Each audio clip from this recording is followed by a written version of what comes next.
स्मरेत् तेन विघ्नाः प्रणश्यन्ति सिद्ध्यन्ति च मनोरथाः। ಪ್ರಾತಸ್ಮರಣೀಯರಾದಂತಹ ಮಂತ್ರಾಲಯ ಮಹಾಪ್ರಭುಗಳು ರಾಘವೇಂದ್ರ ಗುರು ಸಾರ್ವಭೌಮರ ಆರಾಧನಾ ಮಹೋತ್ಸವ 347ನೇ ಆರಾಧನಾ ಶುಭ ಸಂದರ್ಭ ಸಾಪ್ತಾಹಿಕ ಜ್ಞಾನಯಜ್ಞ ಕಾರ್ಯಕ್ರಮದ ಪೂರ್ವಾರಾಧನಾ ಪರ್ವಕಾಲದಲ್ಲಿ ಮಂತ್ರಾಲಯ ಪ್ರಭುಗಳು ಮಾಡಿರ್ತಕ್ಕಂತಹ ಮಹದುಪಕಾರ ಪ್ರಸ್ಥಾನತ್ರಯಕ್ಕೆ ಮಂತ್ರಾಲಯ ಪ್ರಭುಗಳು ಕೊಟ್ಟಂತಹ ಕೊಡುಗೆ ಅಪಾರವಾಗಿರ್ತಕ್ಕಂಥದ್ದು. ಅದರಲ್ಲಿಯೂ ವಿಶೇಷವಾಗಿ ಪುರಾಣ ಪ್ರಪಂಚಕ್ಕೆ ರಾಯರ ಕೊಡುಗೆ ವಿಶಿಷ್ಟವಾದ ಶೈಲಿಯಲ್ಲಿ ಮಂತ್ರಾಲಯ ಪ್ರಭುಗಳು ಕೊಟ್ಟಿದ್ದಾರೆ. ಆ ನಿಟ್ಟಿನಲ್ಲಿ ಪರಿಚಯಾತ್ಮಕವಾದಂತಹ ಉಪನ್ಯಾಸವನ್ನ ಈ ದಿನ ನೀಡಲಿಕ್ಕೆ ಬಂದಿರತಕ್ಕಂಥವರು ಕರ್ನಾಟಕ ಅಷ್ಟೇ ದೇಶ ವಿದೇಶಗಳಲ್ಲಿಯೂ ಕೂಡ ತಮ್ಮ ಪಾಠ ಪ್ರವಚನ ಜೊತೆಗೆ ಪುಸ್ತಕ ಪ್ರಕಟಣೆ. ನನಗನ್ಸತ್ತೆ ಇನ್ನು ಸ್ತೋತ್ರ ಭಾಗದಲ್ಲಿ ಹೊಸ ಸ್ತೋತ್ರಗಳು ಯಾವುದೂ ಇಲ್ಲೇ ಇಲ್ಲ ಅನ್ಸತ್ತೆ. ಹಾಗೆ ಸಮಗ್ರ ವೇದಾಂತದ ಒಳಗಿರ್ತಕ್ಕಂಥ ಪುರಾಣದೊಳಗಿರ್ತಕ್ಕಂಥ ಎಲ್ಲ ಸ್ತೋತ್ರಗಳನ್ನ ವೈಷ್ಣವ ಸ್ತೋತ್ರಗಳನ್ನ ಸಂಗ್ರಹ ಮಾಡಿಕೊಟ್ಟಂತಹ ಒಂದು ಹೆಗ್ಗಳಿಕೆ ಕೀರ್ತಿ ಅದು ನಮ್ಮ ಪ್ರಬಂಧನಾಚಾರ್ಯರಿಗೆ ಸೇರಿರ್ತಕ್ಕಂಥದ್ದು. ಅನೇಕ ಪ್ರಶಸ್ತಿಗಳನ್ನ ತಮ್ಮ ಮಡಿಲಿಗೆ ಹಾಕಿಕೊಂಡಂತ ಮಹನೀಯರು. ಅವರನ್ನ ಇವತ್ತು ಈ ಕಾರ್ಯಕ್ರಮಕ್ಕೆ ಆಹ್ವಾನ ಮಾಡಿದಾಗ ತುಂಬು ಹೃದಯದಿಂದ ಒಪ್ಪಿ ಬಂದಿದ್ದಾರೆ. ಆಚಾರ್ಯರಿಗೆ ಬಿಡುವಿಲ್ಲದ ಕಾರ್ಯಕ್ರಮಗಳ ನಡುವೆಯೂ ಕೂಡ ಶ್ರೀಮಠದ ಆಹ್ವಾನ ಮಾಡಿದಾಗ ಮಠದ ಮೇಲಿನ ರಾಯರ ಮೇಲಿನ ಭಕ್ತಿ ಗೌರವ ಹಾಗೂ ನಮ್ಮ ಮೇಲೆ ಈ ಮಠದ ಎಲ್ಲರ ಮೇಲೆ ಈ ಕಾಲೋನಿಯ ಜನರ ಮೇಲಿರುವಂತಹ ಅಭಿಮಾನದಿಂದ ಪೂಜ್ಯ ಆಚಾರ್ಯರು ಈ ದಿನ ಪ್ರವಚನಕ್ಕೆ ಒಪ್ಪಿ ಬಂದಿರುತ್ತಾರೆ. ಪೂಜ್ಯ ಆಚಾರ್ಯರಿಗೆ ಶ್ರೀಮಠದ ಪರವಾಗಿ ಹಾಗೂ ಎಲ್ಲ ಶ್ರೋತೃವರ್ಗದ ಪರವಾಗಿ ನನ್ನ ವೈಯಕ್ತಿಕವಾಗಿಯೂ ಕೂಡ ಶಿರಸಾಷ್ಟಾಂಗ ನಮಸ್ಕಾರವನ್ನು ಮಾಡುತ್ತಾ ಪ್ರವಚನವನ್ನು ನಡೆಸಿಕೊಟ್ಟು ನಮ್ಮನ್ನು ಹಾರೈಸಬೇಕು ಅಂತ ಅವರಲ್ಲಿ ಪ್ರಾರ್ಥನೆ ಮಾಡಿಕೊಳ್ಳಿ.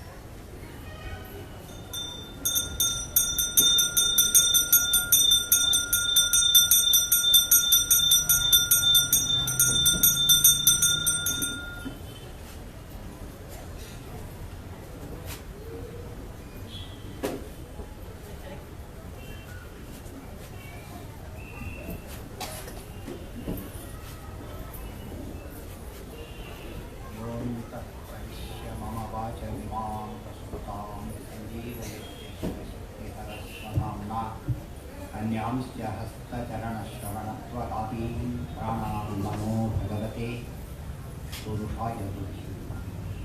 जयति हरिरचिन्त्यः सर्वदेवैकवन्द्यः परमगुरुरभीष्टा वाप्यदसज्जनानां निखिलगुणगणार्णो नित्यनिमुक्तदोषः सरसिजनयनोऽसौ श्रीपतिर्मानपूर्णः।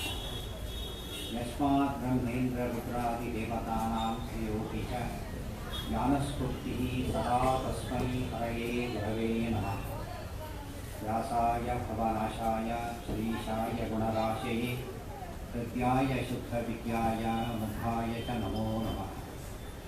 लसतु श्रीमदानन्दतीर्थेन्दुर्नो हृदम्बरे यद्वचश्चन्द्रिका स्वान्तसन्तापं निकुञ्जति। वाणिते करवाण्यम्ब चरणौ श्री सर्वदा मध्वाक्य शरणिर्भूयात् श्रीमदाचार्य भावना। हराय भजकारिष्टहराय पुरवैरिणे भवाय भवते भूयात् शिवाय शिरसा नमः।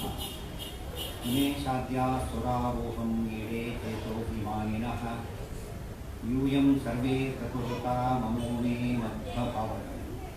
श्रीमध्वः कल्पवृक्षस्तु जयार्यः कामतुस्मृतः चिन्तामणिस्तु व्यासार्यः मुनित्रयमुदाहृतम्।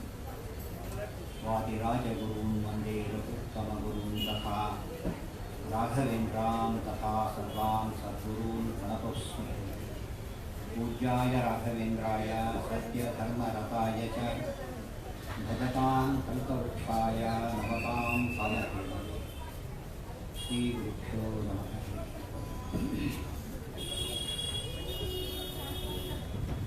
ಪರಮ ಪವಿತ್ರವಾದಂತಹ ಶುಭ ದಿವಸ ಶ್ರೀ ರಾಘವೇಂದ್ರ ಸ್ವಾಮಿಗಳ ಸಶರೀರ ಬೃಂದಾವನ ಪ್ರವೇಶದ ಪರ್ವಕಾಲ. ಸಾಮಾನ್ಯವಾಗಿ ಬೃಂದಾವನ ಪ್ರವೇಶ ಇತ್ಯಾದಿಗಳೆಲ್ಲ ಲೋಕಕ್ಕೆ ಜೀವನದ ಅಂತ್ಯ ಅಂತಕ್ಕಂಥ ಸಂದೇಶ ಕೊಡ್ತಕ್ಕಂಥದ್ದು. ಆದರೆ ರಾಯರ ಬೃಂದಾವನ ಪ್ರವೇಶ ದೊಡ್ಡ ಯೋಗಶಕ್ತಿಯ ಪ್ರದರ್ಶನ. ದೊಡ್ಡ ಮಹಾಯೋಗಿಗಳು ರಾಯರು ಎಂಬುದನ್ನು ಜಗತ್ತಿಗೆ ತೋರಿಸಿಕೊಟ್ಟಂತಹ ಪವಿತ್ರವಾದ ದಿವಸ ಇದು. ಆದ್ದರಿಂದಲೇ ಓಮಿತ್ಯೇಕಾಕ್ಷರಂ ಬ್ರಹ್ಮ ವ್ಯಾಹರನ್ ಮಾಮನುಸ್ಮರನ್ ಯತ್ರಯಾತಿ ತ್ಯಜನ್ ದೇಹಂ ಸಯಾತಿ ಪರಮಾಂ ಗತಿ. ಭಗವಂತ ಗೀತೆಯಲ್ಲಿ ಹೇಳಿದ ಮಾತು. ಅದಕ್ಕೆ ನಿದರ್ಶನವಾಗಿ ಶ್ರೀ ವಾದಿರಾಜ ಸ್ವಾಮಿಗಳು, ಶ್ರೀ ರಾಘವೇಂದ್ರ ಸ್ವಾಮಿಗಳು ಸಶರೀರ ಬೃಂದಾವನ ಪ್ರವೇಶವನ್ನು ಮಾಡಿ ಶಾಸ್ತ್ರ ಪ್ರಪಂಚ ಎಷ್ಟು ಸತ್ಯ ಎಂಬುದನ್ನು ಜಗತ್ತಿಗೆ ತೋರಿಸ್ತಾರೆ. ಯೋಗಶಕ್ತಿಯ ಮಹತ್ವ ಏನು ಅಂತ ಹೇಳ್ತಾರೆ. ನಮ್ಮ ಜೀವನದ ಅತ್ಯಂತ ದೊಡ್ಡ ಪರ್ವಕಾಲ ಉಪನಿಷತ್ತಿನಲ್ಲಿ ಹೇಳ್ತಾರೆ, ಮರಣಂತ ಅವಭೃತಂ ಪ್ರೋಕ್ತ. ಜೀವನ ಯಜ್ಞಕ್ಕೆ ಅವಭೃತ ಸ್ನಾನ ಅಂದರೆ ಮರಣ ಅಂತ ಕರೀತಾರೆ. ದೇಹ ಬಿಟ್ಟು ಹೋಗೋದು ಅವಭೃತ ಸ್ನಾನ ಇದ್ದಾರೆ. ಅಂಥ ಸ್ನಾನವನ್ನು ತೀರ್ಥ ಸ್ನಾನ ಅಂತ ಕರೀತಾರೆ. ರಾಘವೇಂದ್ರ ತೀರ್ಥರು ಅವರು ಮಾಡಿದ ಕೆಲಸ, ಶ್ರೀ ವಾದಿರಾಜ ತೀರ್ಥರು ಅವರ ಜಗತ್ತಿಗೆ ನಮ್ಮ ಜೀವನದಲ್ಲಿ ಅತ್ಯಂತ ದುಃಖದ ಪ್ರಸಂಗವಾಗೋದನ್ನು ಅತ್ಯಂತ ಮಂಗಳಕರವಾದ ಪ್ರಸಂಗವನ್ನಾಗಿ ಮಾಡಿ ಲೋಕಕ್ಕೇನೆ ಜಗತ್ತಿಗೇನೆ ಒಂದು ಆಶ್ಚರ್ಯವನ್ನು ಹುಟ್ಟಿಸಿದ್ದಾರೆ. ಎಷ್ಟು ಕೋಟಿ ಕೋಟಿ ಜನ ಇವತ್ತಿನ ದಿವಸ ರಾಯರ ಸ್ಮರಣೆ ಮಾಡ್ತಾರೆ ಅಂತ ಕೇಳಿದರೆ ಅದೆಷ್ಟು ಅದ್ಭುತವಾದ ಸಿದ್ಧಿ. ಆ ಸಿದ್ಧಿಯ ಬ್ಯಾಕ್ಗ್ರೌಂಡ್ ಏನು ಅಂದರೆ ಶ್ರೀ ರಾಘವೇಂದ್ರೋ ಹರಿಪಾದ ಕಂಜ ನಿಷೇವಣಲಬ್ಧ ಸಮಸ್ತ ಸಂಪತ್ತು. ಪರಮಾತ್ಮನ ಪಾದ ಕಮಲಗಳ ಆರಾಧನೆ ಮಾಡಿದರೆ ಎಷ್ಟು ಉನ್ನತವಾದ ಸಿದ್ಧಿಯನ್ನು ವ್ಯಕ್ತಿ ಪಡೆಯೋಕ್ಕೆ ಸಾಧ್ಯ ಅನ್ನೋದಕ್ಕೆ ದೊಡ್ಡ ನಿದರ್ಶನ ಇದೆ. ಎಷ್ಟೋ ಕಥೆಗಳನ್ನು ಸುಮ್ಮನೆ ಕೇಳ್ತಿರ್ತೇವೆ, ಅದರ ರುಜುವಾತು ಮಾಡಿ ತೋರಿಸಿದಂಥ ಹಿರಿಮೆ ಇಂಥ ಮಹಾನುಭಾವರದು. ಅವರ ಈ ಆರಾಧನಾ ಶುಭ ಸಂದರ್ಭದಲ್ಲಿ ಪುರಾಣ ಪ್ರಪಂಚ ಅನ್ನೋ ವಿಷಯದ ಬಗ್ಗೆ 4 ಮಾತುಗಳನ್ನು ತಿಳಿಸ್ತಕ್ಕಂಥ ದೊಡ್ಡ ಒಂದು ಅವಕಾಶವನ್ನು ಕಲ್ಪಿಸಿದ್ದಾರೆ. ನಮಗೆಲ್ಲ ಒಂದು ಪ್ರಶ್ನೆ ಬರುತ್ತೆ, ರಾಯರ ಆರಾಧನೆಗೂ ಪುರಾಣ ಪ್ರಪಂಚಕ್ಕೆ ಏನು ಸಂಬಂಧ ಅಂತ.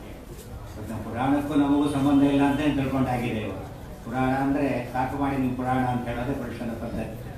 ಪುರಾಣವೇ ಸಾಕು ಮಾಡಿ, ಪುರಾಣ ಪ್ರಪಂಚ ಅಂದರೆ ಇನ್ನೂ ಹೋಗಿಲ್ಲ. ಪುರಾಣವೇ ಸಾಕು, ಪುರಾಣ ಪ್ರಪಂಚ ತಗೊಂಡು ಏನು ಮಾಡ್ತೀನಿ ಅನ್ನೋ ಕಾಲ ಇದೆ. ಆದರೆ ಅಂಥ ಹೊತ್ತಿನಲ್ಲಿ ರಾಯರ ಆರಾಧನೆಗೆ ಏನು ಸಂಬಂಧ ಅಂತ ಕೇಳಿದರೆ ಅವರ ಹೆಸರನ್ನ ಅರ್ಥ ಮಾಡಿಕೊಂಡವರಿಗೆ ಸಂಬಂಧ ಗೊತ್ತಾಗುತ್ತೆ. ಅವರ ಪೂರ್ವಾಶ್ರಮದ ಹೆಸರೇನು? ವೀಣಾ ವೆಂಕಟ ಭಟ್ಟರು. ಅವ್ರ ತಮ್ಮಂದೆ ವಿಜಯಮಣ ಭಟ್ಟರು, ಅವರ ತಂದೆ ಕನಕಾಚಲ ಭಟ್ಟರು, ಅವ್ರ ತಂದೆ ಕೃಷ್ಣ ಭಟ್ಟರು. ಭಟ್ಟ ಬೆನೆತನ ಅವರು. ಮತ್ತು ಭಟ್ಟ ಶಬ್ದಗಳ ಅರ್ಥನೇ ಗೊತ್ತಿಲ್ಲ. ಭಟ್ಟ ಅಂದರೆ ಅಡಿಗೆ ಭಟ್ಟ ಅಂತ ಆಗಿರುತ್ತಂತೆ. ಕೆಲವು ಪದಗಳಿಗೆ ಅರ್ಥ ಕಳ್ಕೊಂಡು ಬಿಟ್ಟು ಕೆಟ್ಟ ಅರ್ಥ ಬರೋ ಕಾಲ ಇದೆ. ಆದರೆ ಭಟ್ಟ ಅನ್ನೋ ಪದ ಸಾಮಾನ್ಯವಾದ ಪದ ಅಲ್ಲ, ದೊಡ್ಡ ಪದ. ಇವತ್ತು ನಮಗೆ ಕೆಲವು ಪದಗಳ ಡಾಕ್ಟರ್ ಅಂದರೆ ಅರ್ಥ ಆಗುತ್ತೆ, ಇಂಜಿನಿಯರ್ ಅಂದರೆ ಅರ್ಥ ಆಗುತ್ತೆ. ಭಟ್ಟ ಅಂದರೆ ಒಂದು ವಿಶೇಷವಾದ ಅರ್ಥ ಇದೆ. ಮಧ್ವಯುಗದಲ್ಲಿ ಹೇಳ್ತಾರೆ, ವಿಜ್ಞಾತ ಭಾರತ ಪುರಾಣ ಮಹಾರಹಸ್ಯ ಎಂ ಭಟ್ಟ ಇತ್ಯಭಿವದಂತಿ ಜನಾ ವಿನೀತಂ. ಶ್ರೀಮದ್ ಆಚಾರ್ಯರ ತಂದೆ ಎನಿಸ್ಕೊಳ್ಳೋ ಭಾಗ್ಯ ಬಂದಿದ್ದು ಮಧ್ಯಗೇಹ ಭಟ್ಟರಿಗೆ. ಮಧ್ಯಗೇಹ ಭಟ್ಟ ಅವ್ರ ಹೆಸರು ಭಟ್ಟ ಅಂತ ಸೇರ್ಕೊಂಡಿದೆ. ಭಟ್ಟ ಅಂದರೆ ಏನು ಅರ್ಥ ಅನ್ನೋದಕ್ಕೆ ಮಧ್ವಯುಗದಲ್ಲಿ ಅರ್ಥ ಹೇಳ್ತಾರೆ. ವಿಜ್ಞಾತ ಭಾರತ ಪುರಾಣ ಮಹಾರಹಸ್ಯಂ ಎಂ ಭಟ್ಟ ಇತ್ಯಭಿವದಂತಿ ಜನ ವಿನೀತಂ. ಯಾರಿಗೆ ಭಾರತ ಪುರಾಣಾದಿಗಳ ಪರಿಜ್ಞಾನ ಇದೆ, ಅದರ ರಹಸ್ಯ ಗೊತ್ತಿದೆ, ಮಹಾರಹಸ್ಯ ಗೊತ್ತಿದೆ, ಅವರನ್ನು ಭಟ್ಟ ಅಂತ ಕರೀತಾರೆ. ಡಾಕ್ಟ್ರಲ್ಲಿ ಎಕ್ಸ್ಪರ್ಟ್ ಅಂತ ಕರೀತಾರಲ್ಲ ಆ ಥರ. ಬರೀ ಡಾಕ್ಟ್ರು ಬೇರೆ, ಅದರ ಸ್ಪೆಷಲಿಸ್ಟ್ ಬೇರೆ. ಅದರಲ್ಲೂ ಕೂಡ ಮಹಾರಹಸ್ಯವನ್ನು ತಿಳಿದವರು, ಭಾರತ ಪುರಾಣಾದಿಗಳ ಮಹಾರಹಸ್ಯವನ್ನು ಯಾರು ತಿಳಿದಿರ್ತಾರೆ ಅವರನ್ನು ಭಟ್ಟ ಅಂತ ಕರೀಬೇಕು. ಅದರ ಜೊತೆಗೆ ವಿನೀತ, ವಿನಯೋ ಹಿ ಭೂಷಯತಿ ಸರ್ವರಸಂ. ವಿನಯ ಎಂಬುದು ಎಲ್ಲ ಗುಣಗಳಿಗೆ ಕಲಶಪ್ರಾಯವಾದ ಗುಣ, ಶಿಖರಪ್ರಾಯವಾದ ಗುಣ ಅದಿರಬೇಕು. ಈ ಕಡೆ ಜ್ಞಾನ ವಿನಯ ಎಲ್ಲರ ಸಂಗಮವಾಗಿದ್ದಾಗ ಮಾತ್ರ ಭಟ್ಟ ಅನ್ನೋ ಹೆಸರು ಬರಲಿಕ್ಕೆ ಸಾಧ್ಯ. ಅಂತ ಭಟ್ಟ ಮನೆತನದವರವರಾದ್ದರಿಂದ ಅವರಿಗೂ ಪುರಾಣಕ್ಕೂ ಸಂಬಂಧ ಇದೆ ಅಂತ ಗೊತ್ತಾಯಿತು. ವಿಜ್ಞಾತ ಭಾರತ ಪುರಾಣ ಮಹಾರಹಸ್ಯಂ ಎಂ ಭಟ್ಟ ಇತ್ಯಭಿವದಂತಿ ಜನಾ ವಿನೀತ. ಪುರಾಣಗಳು ಅಂದರೆ ಏನು ಹಾಗಿದ್ರೆ ಮುಂದಿನ ಪ್ರಶ್ನೆ, ಪುರಾಣಗಳಂದರೆ ಏನು? ಅದನ್ನು ಹೇಳ್ತಾರೆ, ಇತಿಹಾಸ ಪುರಾಣ ಪಂಚಮೋ ವೇದಾನಾಂ ವೇದ. ಉಪನಿಷತ್ತಲ್ಲಿ ಬಂದಿರೋ ಮಾತು. ಶಾಸ್ತ್ರ ಪ್ರಪಂಚವನ್ನು ಈಗ ವಿಭಾಗ ಮಾಡ್ತಾರೆ. ಸಪ್ತ ಸದಾಗಮಗಳು, ಸಪ್ತ ಮೂಲ ಸಚ್ಛಾಸ್ತ್ರಗಳು: ಋಗ್ವೇದ, ಯಜುರ್ವೇದ, ಸಾಮವೇದ, ಅಥರ್ವಣ ವೇದ, ಮಹಾಭಾರತ, ಪಂಚರಾತ್ರ, ಮೂಲ ರಾಮಾಯಣ. ಸಪ್ತ ಸದಾಗಮಗಳು ಅಂತ ಹೇಳ್ತಾರೆ. ಋಗ್ವೇದ ಸಾಮ ಅಥರ್ವಾ ಭಾರತಂ ಪಂಚರಾತ್ರಕಂ ಮೂಲ ರಾಮಾಯಣಂಚೈವ ಸಂಪ್ರೋಚ್ಯಂತೆ ಸದಾಗಮಾಃ. ಆಚಾರ್ಯ ಬ್ರಹ್ಮಾಂಡ ಪುರಾಣ ಮೊದಲಾದ ಅನೇಕ ಪುರಾಣ ವಾಕ್ಯಗಳನ್ನು ಕೊಟ್ಟು ಮೂಲಶಾಸ್ತ್ರಗಳ ಲಿಸ್ಟ್ ಕೊಟ್ಟಿದ್ದಾರೆ. ಅದರಲ್ಲಿ 7 ಮಹಾಶಾಸ್ತ್ರಗಳು. ಅದಕ್ಕೆ ಈ ಮಹಾಶಾಸ್ತ್ರಗಳಿಗೆ ಅನುಕೂಲವಾಗಿ ಏನಿರುತ್ತೆ ಅದಿಷ್ಟು ಪ್ರಮಾಣನೆ. ಯಚ್ಚಾನುಕೂಲಮೇತಸ್ಯ ತಚ್ಚ ಶಾಸ್ತ್ರಂ ಪ್ರಕೀರ್ತಿ. ಯಚ್ಚಾನುಕೂಲಮೇತಸ್ಯ ತಚ್ಚ ಶಾಸ್ತ್ರಂ ಪ್ರಕೀರ್ತಿ. ಒಟ್ಟು ಮೂಲಶಾಸ್ತ್ರಗಳಿಗೆ ವೇದಗಳು ಅಂತ ಕರೀತಾರೆ. ವೇದ ಅಂದರೆ ಏನು ಹೇಳ್ತಾರೆ. ಈ ಕಡೆಯಿಂದ ಓದಿ, ವೇದ ಈ ಕಡೆಯಿಂದ ಓದಿದರೆ ದೇವ ಅಂತಾರೆ. ವೇದ ದೇವ, ದೇವರನ್ನು ತಿಳಿಸ್ಕೊಟ್ರೆ ಅದು ವೇದ ಅಂತ. ದೇವರನ್ನೇ ಯಾವುದು ತಿಳಿಸ್ಕೊಡುತ್ತೋ ಅದೇ ವೇದ ಅಂತ ಕರೀತಾರೆ. ನೇಂದ್ರಿಯಾಣಿ ನಾನುಮಾನ ವೇದಾಹಿ ಏವ ಏನಂ ವೇದಯಂತಿ ತಸ್ಮಾದಾಹು ವೇದಾಹ ಇತಿ. ಶ್ರೀಮದ್ ಆಚಾರ್ಯರು ವಿಷ್ಣು ತತ್ವಜ್ಞಾನದಲ್ಲಿ ಈ ಶ್ರುತಿವಾಕ್ಯವನ್ನು ಕೊಟ್ಟು ಹೇಳ್ತಾರೆ. ದೇವರನ್ನು ತಿಳಿಸ್ಕೊಡೋದಕ್ಕೆ ಕಣ್ಣಿನಿಂದ ಸಾಧ್ಯ ಇಲ್ಲ. ಯಾವ ಇಂದ್ರಿಯಗಳಿಗೂ ದೇವರು ಸಿಗೋದಿಲ್ಲ. ಯಾವ ಯುಕ್ತಿಯಿಂದನೂ ದೇವರನ್ನು ತಿಳ್ಕೊಳ್ಳೋದಕ್ಕಾಗೋದಿಲ್ಲ. ಶಾಸ್ತ್ರಗಳಿಂದ ಮಾತ್ರ ತಿಳಿಲಿಕ್ಕೆ ಸಾಧ್ಯ. ಅದು ಮೂಲಶಾಸ್ತ್ರ ವೇದಗಳು. ಅದಕ್ಕೆ ವೇದಗಳಿಂದ ದೇವರನ್ನು ತಿಳಿತೇವಾದ್ದರಿಂದ ವೇದಕ್ಕೆ ಮುಖ್ಯ ಅರ್ಥ. ಇವತ್ತು ನಾವು ಮೈಕ್ರೋಸ್ಕೋಪ್ ಹಾಕ್ಕೊಂಡು ಯಾವುದೋ ಸೂರ್ಯನ ನೋಡೋಕ್ಕೆ ಹೋಗೋದಿಲ್ಲ. ಸೂರ್ಯನೊಳಗೆ ಮೈಕ್ರೋಸ್ಕೋಪ್ ಹಾಕ್ಕೊಳ್ಳೋದಿಲ್ಲ. ಅದು ಟೆಲಿಸ್ಕೋಪ್ ಬೇಕಾಗುತ್ತೆ. ಟೆಲಿಸ್ಕೋಪ್ ಹಾಕ್ಕೊಂಡು ನಾವು ಬ್ಯಾಕ್ಟೀರಿಯಾ ನೋಡೋಕ್ಕಾಗೋದಿಲ್ಲ. ಒಂದೊಂದು ನೋಡಲಿಕ್ಕೆ ಒಂದೊಂದು ನಮಗೆ ಸಾಧನೆ ಬೇಕು. ದೇವರನ್ನು ನೋಡಲಿಕ್ಕಂತಕ್ಕಂಥ ಸಾಧನೆ ಯಾವುದು ಅಂದರೆ ಅದೇ ವೇದ, ಉಪಲಕ್ಷಿತ ವೇದಾದಿ ಶಾಸ್ತ್ರಗಳನ್ನೆಲ್ಲ ದೇವರನ್ನು ತಿಳಿಸ್ತಕ್ಕಂಥ ದೊಡ್ಡ ಗ್ರಂಥಗಳು. ಆಗ ನಮಗೆ ಶಾಸ್ತ್ರದ ಮಹತ್ವ ತಿಳಿಯುತ್ತೆ. ನಾವು ಇಂಜಿನಿಯರಿಂಗ್ ಬುಕ್ ಅಂದ್ರೆ ಅರ್ಥ ಆಗುತ್ತೆ, ಮೆಡಿಕಲ್ ಬುಕ್ ಅಂದ್ರೆ ಅರ್ಥ ಆಗುತ್ತೆ. ವೇದ ಅಂದರೆ ಅರ್ಥ ಆಗೋದಿಲ್ಲ, ಅನರ್ಥ ಆಗುತ್ತೆ. ಅದು ಬೇರೆ ಜೊತೆಗೆ ಅಪಾರ್ಥನ ಮಾಡ್ಕೊಂಡ್ಬಿಡ್ತಾರೆ. ಅದು ಏನು ಕೆಲಸಕ್ಕೆ ಬಾರದ್ದು, ಓದಬಾರದ್ದು, ಏನೋ ಬಾಯಿ ಬಂದ ಮಾತಾಡ್ತಾ ಅದನ್ನು ಬಯ್ಯೋಭ್ಯಾಸ ಮಾಡ್ಕೊಂಡಿದ್ದೇವೆ ಹೊರತು ದೊಡ್ಡ ಶಾಸ್ತ್ರ. ದೇವರನ್ನು ತಿಳಿಸ್ಕೊಡೋರು ಗುರುಗಳು, ತಿಳಿಸ್ಕೊಡೋದು ವೇದ. ವೇದದ ಮಾಧ್ಯಮದಿಂದ ಗುರುಗಳು ದೇವರನ್ನು ತಿಳಿಸ್ಕೊಡ್ತಾರೆ. ಆದ್ದರಿಂದ ಗುರುಗಳಿಗೆ ಮಹತ್ವ. ವೇದ ದೇವರು, ವೇದಾಧ್ಯಯನಕ್ಕೆ ದೇವರ ಪರಿಜ್ಞಾನಕ್ಕೆ ಗುರುಗಳು. ಗುರುಗಳ ಮಾಧ್ಯಮ ರಾಘವೇಂದ್ರ ಸ್ವಾಮಿಗಳಂಥ ಮಹನೀಯರು. ಪುರಾಣಾದಿಗಳೆಲ್ಲ ವೇದದಲ್ಲಿ ಸೇರುತ್ತೆ. ಇತಿಹಾಸ ಪುರಾಣ ಪಂಚಮೋ ವೇದಾನಾಂ ವೇದ. ಋಗ್ವೇದ, ಯಜುರ್ವೇದ, ಸಾಮವೇದ, ಅಥರ್ವಣ ವೇದ, 4 ವೇದಗಳು. 5ನೇ ವೇದ ಬಂದಿದೆ ಅಂತ ಹೇಳಿ. 5ನೇ ವೇದ ಯಾವುದದು? ಇವತ್ತು 5ನೇ ವೇದ ಅಂದರೆ ಸಿನಿಮಾ ನಾಟಕದಲ್ಲಿ ಏನೋ ಅರ್ಥ ಆಗೋಗ್ಬಿಟ್ಟಿದೆ, ಕೆಟ್ಟ ಅರ್ಥ ಉಪಯೋಗಿಸ್ಬಿಟ್ಟಿದ್ದಾರೆ. ವೇದ ಇತಿಹಾಸ ಪುರಾಣ ಪಂಚಮೋ ವೇದಾನಾಂ ವೇದ. ಇತಿಹಾಸ ಪುರಾಣಗಳು 5ನೇ ವೇದ ಅಂತ ಕರೀತಾರೆ. ಇತಿಹಾಸ ಪುರಾಣಗಳು 5ನೇ ವೇದ. ಇತಿಹಾಸಗಳು ಯಾವುದು? ಮಹಾಭಾರತ, ರಾಮಾಯಣ, ಪಂಚರಾತ್ರ 3 ಇತಿಹಾಸಗಳು. ಮುಂದೆ ಬರೋದು ಪುರಾಣಗಳು. ಅನಂತರ ಪುರಾಣ ಸಾಹಿತ್ಯ ದೊಡ್ಡ ಸಾಹಿತ್ಯ, ಪುರಾಣ ಪ್ರಪಂಚ ಅಂತಲೇ ಕರೆದಿದ್ದಾರೆ. ಅಗಾಧವಾದ ಸಾಹಿತ್ಯ. ಮಹಾಭಾರತದ ಒಟ್ಟು ಸಂಖ್ಯೆ 1,00,000 ಶ್ಲೋಕಗಳು. ಮೂಲ ರಾಮಾಯಣದ 1,000,000 ಶ್ಲೋಕಗಳು. ಪಂಚರಾತ್ರದ 1,000,000 ಶ್ಲೋಕಗಳು. ವೇದಗಳು ಅನಂತಾವೈ ವೇದ. ವೇದಗಳಿಗೆ ಇನ್ಫೈನೆಟ್, ಎಣಿಕೆನೇ ಇಲ್ಲ, ಅಸಂಖ್ಯ ವೇದಗಳು. ಪುರಾಣ ಪ್ರಪಂಚ 4,00,000 ಶ್ಲೋಕಗಳು ಪುರಾಣದಲ್ಲಿ. ಒಟ್ಟು 4,00,000 ಶ್ಲೋಕಗಳು. ಅದರಲ್ಲೂ ಕೂಡ 18 ಮಹಾಪುರಾಣಗಳು, 18 ಉಪಪುರಾಣಗಳು ಅಂತ ಕರೀತಾರೆ. 18 ಮಹಾಪುರಾಣಗಳು, 18 ಉಪಪುರಾಣ, ಒಟ್ಟು 36 ಪುರಾಣಗಳ ಸಂಖ್ಯೆ. ಮಹಾಪುರಾಣ, ಉಪಪುರಾಣ ಎಲ್ಲ ನೆನಪಿರಬೇಕು. ಆಗ ನಿಮಗೆ ಭಟ್ಟ ಅನ್ನೋ ಪದ ಎಷ್ಟು ವ್ಯಾಪಕವಾದ ಪದ ಅಂತ ತಿಳಿತು. ಈ ಪುರಾಣ ಪ್ರಪಂಚ ಓದೋರು ಮೊದಲು ವೇದಾಧ್ಯಯನ ಎಲ್ಲ ಮಾಡಿರಬೇಕು. ಪುರಾಣ ತಿಳಿಯೋದೇ ಇಲ್ಲ ಹೋದರೆ. ಇವತ್ತು PG ಓದ್ತಾರೆ, ಡಿಗ್ರಿ ಆಗಿರ್ಬೇಕು ಅವನಿಗೆ. ಇಲ್ಲ ಹೋದರೆ PGಗೆ ಅರ್ಥ ಇಲ್ಲ, ಅಡ್ಮಿಷನ್ನೇ ಇಲ್ಲ ಅವನಿಗೆ. ಪುರಾಣ ಪ್ರಪಂಚ ಓದಬೇಕಾದ್ರೆ ವೇದಾಧ್ಯಯನಾದಿಗಳನ್ನು ಮಾಡಿದ್ರೆ ಮಾತ್ರ ಪುರಾಣ ಪ್ರಪಂಚಕ್ಕೆ ಎಂಟ್ರಿ. ಇವತ್ತು ಹಾಗಲ್ಲ, ಏನೂ ಇಲ್ಲ ಪುರಾಣ ಹೇಳ್ತಾನೆ ಶುರುವಾಗಿದೆ. ಬರ್ತಾ ಬರ್ತಾ ಏನೂ ಗೊತ್ತಿಲ್ಲ, ಪುರಾಣ ಭಟ್ಟನಾಗಿರೋದು ಅಂತ ಏನು ಬೇಕಾದ್ರೆ ಹೇಳ್ಬೋದು ನಾನು ಅರ್ಥ ಬಂದಿದೆ. ಪುರಾಣ ಸಾಹಿತ್ಯ ಬಹಳ ದೊಡ್ಡ ಸಾಹಿತ್ಯ, ವಿಚಿತ್ರವಾದ ಸಾಹಿತ್ಯ. ಎಷ್ಟು ಮಟ್ಟಿಗೆ ಮಹತ್ವ ಇದೆ ಅಂದರೆ ಮಹಾಭಾರತದಲ್ಲಿ ಹೇಳ್ತಾರೆ, ಶ್ರೀಮದ್ ಆಚಾರ್ಯರು ಉಲ್ಲೇಖ ಮಾಡ್ತಾರೆ ವಾಕ್ಯನ. ಇದಿ ವಿದ್ಯಾ ಚತುರ್ವೇದ ಸಾಂಗೋಪನಿಷದಾನ್ ದ್ವಿಜಃ ನಚೇತ್ ಪುರಾಣಂ ಸಂವಿದ್ಯ ನೈವ ಸಸ್ಯಾತ್ ವಿಚಕ್ಷಣ. ಸಕಲ ವೇದಗಳನ್ನು ಓದಿದ್ದಾನೆ ತಿಳ್ಕೊಳ್ಳಿ ಹೋಗಲ್ಲ. ಸಕಲ ವೇದಾಂಗಗಳು ಗೊತ್ತಿದೆ. ಶಿಕ್ಷಾ, ವ್ಯಾಕರಣ, ನಿರುಕ್ತ, ಛಂದಸ್ಸು, ಜ್ಯೋತಿಷ್ಯ, ಕಲ್ಪ ವೇದಾಂಗಗಳು. 4 ವೇದಗಳು, 6 ವೇದಾಂಗಗಳು, 10 ಶಾಸ್ತ್ರ ಗೊತ್ತಿದೆ ಅಂತ ತಿಳ್ಕೊಳ್ಳಿ. ಆದರೆ ಪುರಾಣವನ್ನು ಓದಿಲ್ಲ ಅಂದರೆ ಅವನು ಏನು ಓದಿಲ್ಲ ಅಂತ ಅರ್ಥ. ಅಷ್ಟರ ಮಟ್ಟಿಗೆ ಪುರಾಣಕ್ಕೆ ಮಹತ್ವ ಇದೆ. ದೇವರನ್ನು ತೋರಿಸೋದಕ್ಕೆ ವೇದಗಳು ಬೇಕು, ಇತಿಹಾಸ ಪುರಾಣಗಳು ಬೇಕು. ಅದರಲ್ಲೂ ಕೂಡ ವೇದಾದಿಗಳ ಅರ್ಥವನ್ನು ತಿಳಿಸ್ಕೊಡೋದಕ್ಕೆ ಪುರಾಣ ಪ್ರಪಂಚ ಬೇಕೇ ಬೇಕು ಅಂತ ಹೇಳ್ತಾರೆ. ಮಹಾಭಾರತದ ಮತ್ತೊಂದು ಶ್ಲೋಕ, ಇತಿಹಾಸ ಪುರಾಣಾಭ್ಯಾಂ ವೇದಂ ಸಮುಖ ಬ್ರಹ್ಮಯೇ ವಿಭೇತಿ ಅಲ್ಪಶ್ರುತಾದ್ ವೇದೋ ಮಾಮಯಂ ಪ್ರಚರಿಷ್ಯತಿ. ಇತಿಹಾಸ ಪುರಾಣಗಳ ಸಹಾಯ ಇಲ್ಲದೇನೆ ವೇದಗಳನ್ನು ಅಧ್ಯಯನ ಮಾಡಕ್ಕೆ ಹೋದರೆ ವೇದಗಳನ್ನು ಮೈಲಿಗೆ ಮಾಡಾಗುತ್ತೆ ಅಂತ ಹೇಳ್ತಾರೆ. ಮಡಿಯವರ ಹತ್ರ ಮೈಲಿಗೆಯವರು ಹೋಗ್ಬಿಟ್ರೆ ಮಡಿಯವರಿಗೆ ಗಾಬರಿ, ಎಲ್ಲೋ ಮುಟ್ಟಿಬಿಡ್ತಾನೆ ಅಂತೆ. ವೈದಿಕ ಸಾಹಿತ್ಯ ಇತಿಹಾಸ ಪುರಾಣ ಓದದೆ ಯಾರ ತಮ್ಮನ್ನು ಓದಲಿಕ್ಕೆ ಬರುತ್ತಾರೆ ಅವರ ಹತ್ರ ಬಂದರೆ ಅವ್ರು ಗಾಬರಿ ಆಗುತ್ತದೆ. ಬಿಭೇತಿ ಅಲ್ಪಶ್ರುತಾದ್ ವೇದ ಮಾಮಯಂ ಪ್ರಚರಿಷ್ಯತಿ. ಓದು ನನ್ನ ಹಾಳು ಮಾಡಿಬಿಡ್ತಾನೆ, ಅಪಾರ್ಥ ಮಾಡಿಬಿಡ್ತಾನೆ ಅಂತೇಳಿ ವೇದಾಭಿಮಾನಿ ದೇವತೆಗಳು ಗಾಬರಿ ಆಗ್ತಾರೆ. ಆ ಗಾಬರಿ ಅಂದರೆ ಬೇರೆ ಗಾಬರಿ ಅಲ್ಲ, ಮೈಲಿಗೆ ಮಾಡಿಬಿಡ್ತಾನೆ. ಇಷ್ಟು ದೊಡ್ಡ ಪ್ರಪಂಚ ಪುರಾಣ ಪ್ರಪಂಚ.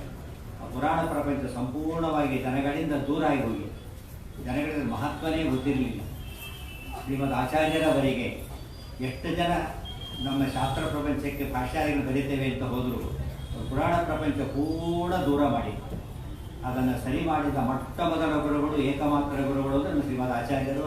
ಶ್ರೀಮದ್ ಮಧ್ವಾಚಾರ್ಯರಿಂದ ಇತಿಹಾಸ ಪುರಾಣಗಳ ಮಹತ್ವ ಹೊರಗೆ ಬಂತು. ಅವ್ರು ಬರೀ ಬಾಯಲ್ಲಿ ಹೇಳಿದ್ದಲ್ಲ, ಅದು ತಮ್ಮ ಕೃತಿಗಳಿಂದ ತೋರಿಸಿದ್ರು ಶ್ರೀಮದ್ ಆಚಾರ್ಯರು. ಅವರ ಮಹಾಭಾರತ ತಾತ್ಪರ್ಯ ನಿರ್ಣಯ, ಶ್ರೀಮದ್ ಭಾಗವತ ತಾತ್ಪರ್ಯ ನಿರ್ಣಯ, ಇತಿಹಾಸ ಪುರಾಣಗಳನ್ನು ಜಗತ್ತಿಗೆ ತಂದುಕೊಟ್ಟಂತಹ ಪೂರ್ವ ಕೃತಿಗಳು. ಇತಿಹಾಸ ಪುರಾಣಗಳ ಬಗ್ಗೆ ಸಮಗ್ರ ಮಾಹಿತಿಯನ್ನು, ಎಷ್ಟು ಗ್ರಂಥಗಳು ಬೇಕು ನಮಗೆ. ಲಕ್ಷ ಶ್ಲೋಕದ ಮಹಾಭಾರತ, ಶತಕೋಟಿ ಶ್ಲೋಕದ ಮೂಲ ರಾಮಾಯಣ, ಶತಕೋಟಿ ಶ್ಲೋಕದ ಪಂಚರಾತ್ರ, ಲಕ್ಷ ಶ್ಲೋಕದ ಮಹಾಭಾರತದ ಜೊತೆಗೆ 4 ಲಕ್ಷ ಶ್ಲೋಕದ ಪುರಾಣಗಳು. ಅಷ್ಟೆಲ್ಲದರ ಅರ್ಥನೇಗಾಗಬೇಕು. ಬರೀ ಅರ್ಥ ಅಲ್ಲ, ಮಹಾರಹಸ್ಯ ಗೊತ್ತಾಗಬೇಕು. ಅಂತ ಮಹಾರಹಸ್ಯವನ್ನು ತೆರೆದಿಟ್ಟಂಥ ಅದ್ಭುತವಾದ ಸರ್ವಮೂಲದ ಕೃತಿ ಶ್ರೀಮದ್ ಮಧ್ವಾಚಾರ್ಯರ ಕೃತಿ ಅಂದರೆ ಮಹಾಭಾರತ ತಾತ್ಪರ್ಯ ನಿರ್ಣಯ. ಅವರೇ ಸಾರ್ತಾರೆ, ಸಮಸ್ತ ವೇದಾರ್ಥ ನಿರ್ಣಯೋಯ ವಿಶೇಷತೋ ಭಾರತ ವರ್ತ್ಮಚಾರಿ. ಸಮಸ್ತ ವೇದಾರ್ಥದ ನಿರ್ಣಯ ಇದರಲ್ಲಿದೆ ಅಂತ ಹೇಳ್ತಾರೆ. ಬರೀ ನಿರ್ಣಯ ಇದೆ ಅಷ್ಟೇ ಅಲ್ಲ, ವಿನಿರ್ಣಯೋ ನಾಶ್ಚಮುನಾ ವಿನಾಯತೆ ವಿಪ್ರಸ್ಥಿತಾನಾವಿವ ಸರ್ವವಾಚ. ಇದರಂಥ ಮತ್ತೊಂದು ನಿರ್ಣಯವೇ ಇಲ್ಲ. ನಿಮಗೆ ಬೇಕಾದ ಪ್ರತಿಯೊಂದು ಸಮಸ್ಯೆಗೂ ಉತ್ತರ ಇದರಲ್ಲಿದೆ. ಈ ರೀತಿಯಾಗಿ ಘಂಟಾಘೋಷವಾಗಿ ಸೇರಿದ ಮಹಾಗುರುಗಳು ನಮ್ಮ ಶ್ರೀಮದ್ ಆಚಾರ್ಯರು. ಅದಕ್ಕೆ ಆಚಾರ್ಯಾ ಶ್ರೀಮದ್ ಆಚಾರ್ಯಾ ಸಂತುಮೇ ಜನ್ಮ ಜನ್ಮನಿ. ಅಷ್ಟು ಅದ್ಭುತವಾದಂತಹ ಕೊಡುಗೆ ಶ್ರೀಮದ್ ಆಚಾರ್ಯರದ್ದು. ಪುರಾಣ ಪ್ರಪಂಚದ ಹಿನ್ನೆಲೆ ಇಲ್ಲದೇನೆ ಎಂದೂ ವೇದದ ಪ್ರಪಂಚ ತಿಳಿಯೋದಿಲ್ಲ. ಅದು ತಿಳಿದೇ ಹೋದರೆ ದೇವರು ತಿಳಿಯೋದಿಲ್ಲ. ದೇವರು ತಿಳಿದೇ ಹೋದರೆ ನಮಗೆ ಮೋಕ್ಷ ಇಲ್ಲ. ಮೋಕ್ಷ ಇಲ್ಲದೆ ಹೋದರೆ ಆನಂದದ ಹೆಸರೇ ಇಲ್ಲ. ಇಹಕಲು ಸುಖಮೇವ ಮೇಷ್ಯ ದುಃಖಂ ಅನಾಗಪಿ ಮಾತು. ಇದು ಎಲ್ಲರೂ ಬಯಸೋದು. ಅದು ಸಿಗೋದು ಮೋಕ್ಷದಲ್ಲಿ ಒಂದು, ಬೇರೆ ಎಲ್ಲರೂ ಸಿಗಲಿಕ್ಕೆ ಸಾಧ್ಯ ಇಲ್ಲ. ಎಷ್ಟೋ ಜನ ಟ್ರೈ ಮಾಡಿ ಆಗಿದೆ. ಈಗಾಗಲೇ ಸಾಫ್ಟ್ವೇರ್ವರೆಗೂ ಮನುಷ್ಯ ಬಂದಾಯಿತು ಈಗಾಗಲೇ. ಆದರೆ ಯಾರಿಗೂ ಕೂಡ ಹಣಕಾಸು ಬಂತೆ ಹೊರತು ಸುಖ ಶಾಂತಿಗಳು ಸಿಕ್ಕಿಲ್ಲ ಅಂತ ಅವರಿಗೆ ಗೊತ್ತು. ಸುಖ ಆತ್ಮಹತ್ಯೆ ಮಾಡಿಕೊಂಡ್ರಲ್ಲ ಅವರು ಇಷ್ಟಲ್ಲೇ ಸೇರ್ಕೊಂಡಿದ್ದಾರೆ. ಭಾರಿ ಶ್ರೀಮಂತರು ಭಾರಿ ಬಡವ ಹೇಗೆ ಆತ್ಮಹತ್ಯೆ ಮಾಡ್ಕೊತಾನೋ ಭಾರಿ ಶ್ರೀಮಂತರು ಆತ್ಮಹತ್ಯೆ ಮಾಡ್ಕೊತಾರೆ. ಅದರಿಂದ ಒಂದು ಗೊತ್ತಾಯಿತು, ಶ್ರೀಮಂತಿಕೆಯಿಂದ ಮನುಷ್ಯನಿಗೆ ಸುಖ ಸಿಗೋದಿಲ್ಲ ಅನ್ನೋದಕ್ಕೆ ಸಾಕ್ಷಿ. ಆ ಟೆನ್ಷನ್ ಜಾಸ್ತಿ. ಬಡವರಿಗೆ ಪಟ್ಟೆ ಯೋಚನೆ, ಅವರಿಗೆ ಸಂಪಾದನೆ ಮಾಡಿ ದುಡ್ಡು ಎಲ್ಲಿಟ್ಕೋಬೇಕು ಯೋಚನೆಯಲ್ಲೇ ಅರ್ಧ ಹಾರ್ಟ್ ಅಟ್ಯಾಕ್ ಆಗುತ್ತಪ್ಪ. ಯಾವಾಗ ಸಿಗ್ತಾರೋ ಏನಾಗುತ್ತೋ, ಮರ್ಯಾದೆ ಹೋಗುತ್ತೆ, ದುಡ್ಡು ಹೋಗುತ್ತೆ, ಪರಲೋಕದಲ್ಲಿ ನರಕ ಬೇಡ, ಈ ಲೋಕದಲ್ಲೇ ಜೈಲು ಅಂತ ಕಾಲ ಬಂದೋಗಿದೆ. ಇದು ಬಡವರನ್ನ ಜೈಲಿಗೆ ಹಾಕೋದಿಲ್ಲ ಪುಣ್ಯಕ್ಕೆ, ಶ್ರೀಮಂತರನ್ನ ಜೈಲಿಗೆ ಹಾಕ್ತಾರೆ. ಭಾಳ ಆಶ್ಚರ್ಯ. ಬಡವರಿಗೆ ಇನ್ಕಮ್ ಟ್ಯಾಕ್ಸ್ ಯೋಚನೆ ಕೂಡ ಇಲ್ಲ. ಅವರಿಗೆ ಇನ್ಕಮ್ ಇದ್ರೆ ತಾನೇ ಟ್ಯಾಕ್ಸ್ ಇರೋ ಯೋಚನೆ ಇಲ್ಲ. ಆದರೆ ಭಾರಿ ಶ್ರೀಮಂತರಿಗೆ ಭಾರಿ ಗೋಡೋದು. ಅದೇನು ಸಾವಿರಾರು ಕೋಟಿ ಬಾಕಿ ಉಳಿಸ್ಕೊಂಡವ್ರಿಗೆ ಟ್ಯಾಕ್ಸ್ ಆಗಿ ಎಷ್ಟು ಸಂಕಟ ಪಡ್ಬೋದು. ಅದು ಎಲ್ಲಿ ಸಿಗುತ್ತೆ ಸುಖ ಆಗಿದ್ರೆ? ಲಕ್ಷ್ಮಿಯಿಂದ ಸುಖ ಅಲ್ಲ, ಲಕ್ಷ್ಮೀಪತಿಯಿಂದ ಸುಖ ಅಂತ ಹೇಳಿದವರು ಶ್ರೀಮದ್ ಆಚಾರ್ಯ. ಲಕ್ಷ್ಮೀಪತಿಯಿಂದ ಸುಖ ಸಿಗುತ್ತೆ ಹೊರತು ಲಕ್ಷ್ಮಿಯಿಂದ ಸುಖ ಸಿಗೋದಿಲ್ಲ. ದಾಸರು ಹೇಳಿದರು, ರೊಕ್ಕ ಎರಡಕ್ಕೂ ದುಃಖ ಕಾಣಕ್ಕ.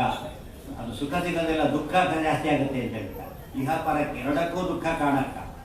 ಸಂಪಾದನೆ ಮಾಡಲಿಕ್ಕೂ ದುಃಖ, ಕೂಡಿಡಕ್ಕೂ ದುಃಖ, ಖರ್ಚು ಮಾಡಲಿಕ್ಕೂ ದುಃಖ. ಈ ಲೋಕಕ್ಕೂ ದುಃಖ, ಪರಲೋಕಕ್ಕೂ ದುಃಖ. ಆದರೆ ನಾರಾಯಣನ ಸ್ಮರಣೆ, ನಮ್ಮ ಪುರಂದರ ವಿಠಲನ ಚಿಂತೆ ನಿಶ್ಚಿಂತೆ ಅಂತೇಳಿ. ಚಿಂತೆ ಇಲ್ಲದ ಒಂದೇ ಒಂದು ಚಿಂತನೆ ಅಂದರೆ ಭಗವಂತನ ಚಿಂತನೆ ಅಷ್ಟೇ.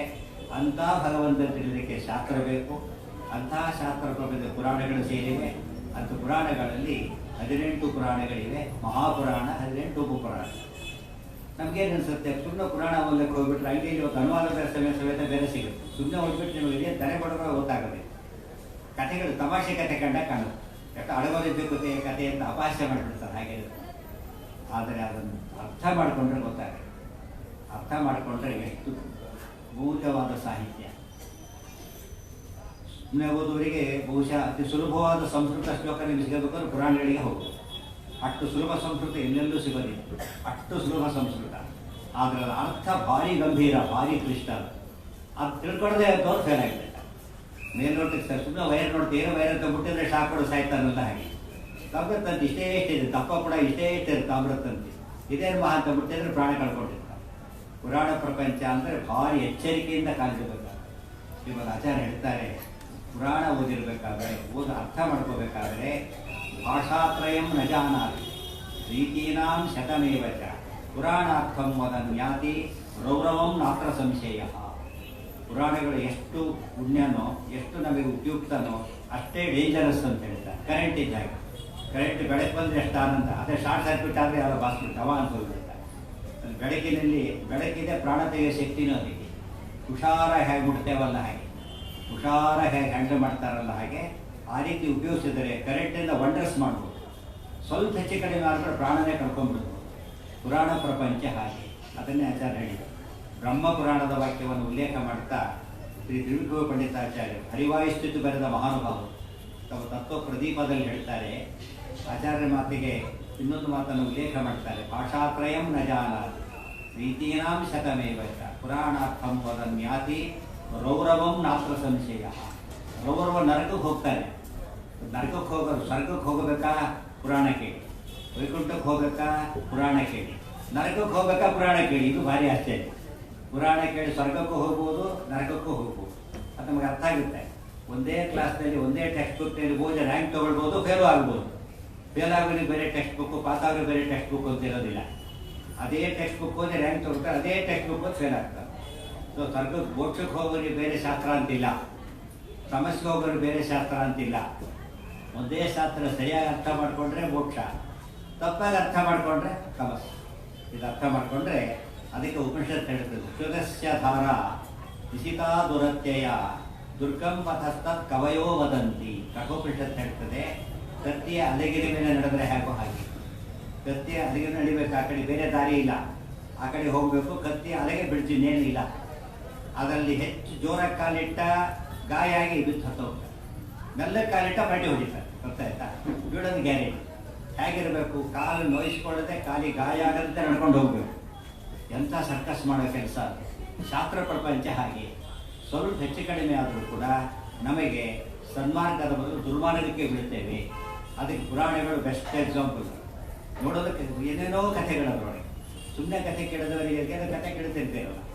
ಯಾವುದೋ ಒಂದು ಕಾರ್ತಿಕ ಮಾಸ, ಒಂದು ಇಲಿ ಹೋಗ್ತಾ ಇತ್ತು, ಬೆಕ್ಕೆ ಹಚ್ಕೊಂಡು ಬರ್ತಾ ಇತ್ತು. ಆಗ ಇಲಿ ಆ ಕಡೆ ಹೋದ ತಕ್ಷಣ ಬೆಕ್ಕು ಇಲಿ ತಿನ್ನಕ್ಕೆ ಅಂತ ಹಾರಿತು. ಯಾರೋ ದೀಪ ಹಚ್ಚಿಟ್ಟಿದ್ರು, ಅದು ಆರೋ ಸ್ಥಿತಿಯಲ್ಲಿತ್ತು. ಬೆಕ್ಕಿನ ಕಾಲು ಆ ದೀಪಕ್ಕೆ ಬಡೀತು, ಅದರ ಕುಡಿ ಹೋಯಿತು, ದೀಪ ಜೋರಾಗಿ ಉರ್ಲಿಕ್ಕೆ ಶುರುವಾಯಿತು. ಈ ಪುಣ್ಯಕ್ಕೆ ಬೆಕ್ಕು ಸ್ವರ್ಗಕ್ಕೆ ಹೋಯಿತು. ಅರ್ಥ ಆಯ್ತಾ? ನಮಗೇನು ಅನಿಸುತ್ತಾಗ ಈ ಕಥೆ ಕೇಳಿಬಿಟ್ರೆ, ಸ್ವರ್ಗಕ್ಕೆ ಹೋಗ್ಬೇಕಾದ್ರೆ ಬೆಕ್ಕಾಗಿ ಹುಟ್ಟಿ ಯಾವುದೋ ಒಂದು ದೀಪ ಅದು ಇಲಿ ಸಿಕ್ಕು, ಆ ಇಲಿ ಹೋಗ್ತಿರ್ಬೇಕಾದ್ರೆ ಹಾರಿ ನಮ್ಮ ಕಾಲ ಏನಾದರೂ ಆರೋ ದೀಪಕ್ಕೆ ಪಡೋದು, ಆ ದೀಪ ಹೊತ್ತರೂ ಸ್ವರ್ಗ ಗ್ಯಾರಂಟಿ. ಈ ಕಥೆ ಓದೋರಿಗೆ ಏನಿದು ಸ್ವರ್ಗ ಏನು ತಿಳ್ಕೊಂಡಿದ್ದೀರಿ? ಇಲ್ಲಿಂದ ನೀವು ಸಿಟಿ ಮಾರ್ಕೆಟ್ ಹೋಗ್ಲಿಕ್ಕೆ ಬರೋದಿಲ್ಲ, ಆ ರೀತಿ ಇಲ್ಲಿಂದ ಮನೆ ಸೇರ್ಲಿಕ್ಕೆ ಬರೋದಿಲ್ಲ, ಸ್ವರ್ಗಕ್ಕೆ ಹೋಗ್ಲಿಕ್ಕೆ ಬರುತ್ತಾ? ಅರ್ಥನೇ ಆಗೋದಿಲ್ಲ ಕಥೆಗಳು ಯಾವುದು ಕೂಡ. ಅರ್ಥ ಆ ತಮಾಷೆ ಮಾಡೋ ಕಥೆ ಅಂತ ಕಾಣುತ್ತೆ. ಅದನ್ನು ಸರಿಯಾಗಿ ಬಿಡಿಸಿದರೆ ದೊಡ್ಡ ಬೆಳಕಿನ ಮಹತ್ವ ಹೇಳ್ತಕ್ಕಂಥ ಮಾತು. ಏನು ಹೇಳ್ತಾರೆ? ಯಾವುದೇ ಕಾರಣಕ್ಕೆ ಆರೋ ದೀಪ ಸರಿ ಮಾಡಿದ್ರೇ ಪುಣ್ಯ ಬಂತು ಅಂತ ಹೇಳಿದರೆ, ಬುದ್ಧಿವಂತಿಗೆ ದೀಪನೇ ಹಚ್ಚಿದಷ್ಟು ಪುಣ್ಯ ಬರಬಹುದು ಅನ್ನೋ ಮಾತನ್ನು ಹೇಳಬೇಕಾಗಿ. ಕರೆಂಟ್ ಕೆಲಸ ಆಗ್ತದೆ, ಫ್ಯೂಸ್ ಆಗಿದ್ದಷ್ಟು ಎಷ್ಟು ಬೆಳಕು ಬಂದುಬಿಡುತ್ತೆ. ಸಣ್ಣ ಕೆಲಸ, ಇಷ್ಟೇ ಇಷ್ಟು ಫ್ಯೂಸ್ ಇಷ್ಟು ದೊಡ್ಡದೇನು ಇರೋದಿಲ್ಲ. ಎಷ್ಟು ಉಪಯೋಗ ಆಗುತ್ತೆ, ಹೋದರೆ ಎಷ್ಟು ಕತ್ಲಾಗುತ್ತೆ, ಚಿಕ್ಕದು. ಅದರಿಂದ ಕತ್ಲನ್ನು ಪರಿಹಾರ ಮಾಡೋ ಶಕ್ತಿ ಇದೆ. ನಾವು ಇದು ಅರ್ಥ ಆಗುತ್ತೆ, ಅದೇ ಅರ್ಥ ಆಗೋದಿಲ್ಲ. ಹಾಗೆ ಆ ವ್ಯಕ್ತಿಗೆ ತಿಳುವಳಿಕೆ ಇಲ್ಲದೆ ಮಾಡಿದ್ರು, ಆದರೆ ತಿಳುವಳಿಕೆ ಇಲ್ಲದೇನೂ ಮಾಡಿದ್ರೆ ಕೆಲಸ ಆಗುತ್ತೆ ಅಂದರೆ ಅದಕ್ಕೂ ಹೇಳಿದ್ರು. ಕೆಂಡ ಕಾಣದೆ ಮುಟ್ಟಿದರೂ ಸರಿ, ಕಂಡು ಮುಟ್ಟಲು ಹಿಡಿಸುವುದೇ. ಕೆಂಡನ ನೋಡಿ ಕಾಲಿಟ್ಟರೂ ಸುಡುತ್ತೆ, ನೋಡದೆ ಕಾಲಿಟ್ಟರೂ ಸುಡುತ್ತೆ. ಎಚ್ಚರಿಕೆಯಿಂದ ಇರಿ. ಪುರಾಣ ಕಥೆಗಳನ್ನ ಯಾವುದೋ ಕಥೆ ಅಂತ ಓದಕ್ಕೆ ಬರೋದಿಲ್ಲ, ದೊಡ್ಡ ಬ್ಯಾಕ್ಗ್ರೌಂಡ್ ಇರುತ್ತದೆ. ಅಜಾಮಿಳನ ಕಥೆ ಕೇಳ್ತಾರೆ. ಸಾಯಂಕಾಲ ಬಂತು, ನಾರಾಯಣ ಅಂತ ಹೋಗೇ ಬಿಟ್ಟ ವೈಕುಂಠಕ್ಕೆ. ನಮ್ಗೆ ಎಷ್ಟು ಖುಷಿ ಅನ್ಸುತ್ತೆ ಗೊತ್ತಾ? ಸಾಯಂಕಾಲ ಬುದ್ಧತ್ ನಾರಾಯಣ ಅಂದ್ರೇನೇ ಅವ್ನು ಸ್ವರ್ಗಕ್ಕೆ ಹೋಗ್ತಾನೆ. ನಾವು ದಿವಸ ನಾರಾಯಣ ನಾರಾಯಣ ಅಂತ ಹೇಳ್ತಾನೆ ಇರ್ತೇವೆ. ನಮ್ಗೆ ಎಷ್ಟು ಸ್ವರ್ಗಕ್ಕಾಗಿದೆಯೋ ಅಂತ ಆಶ್ಚರ್ಯ ಪಡ್ಬಿಡುತ್ತೆ.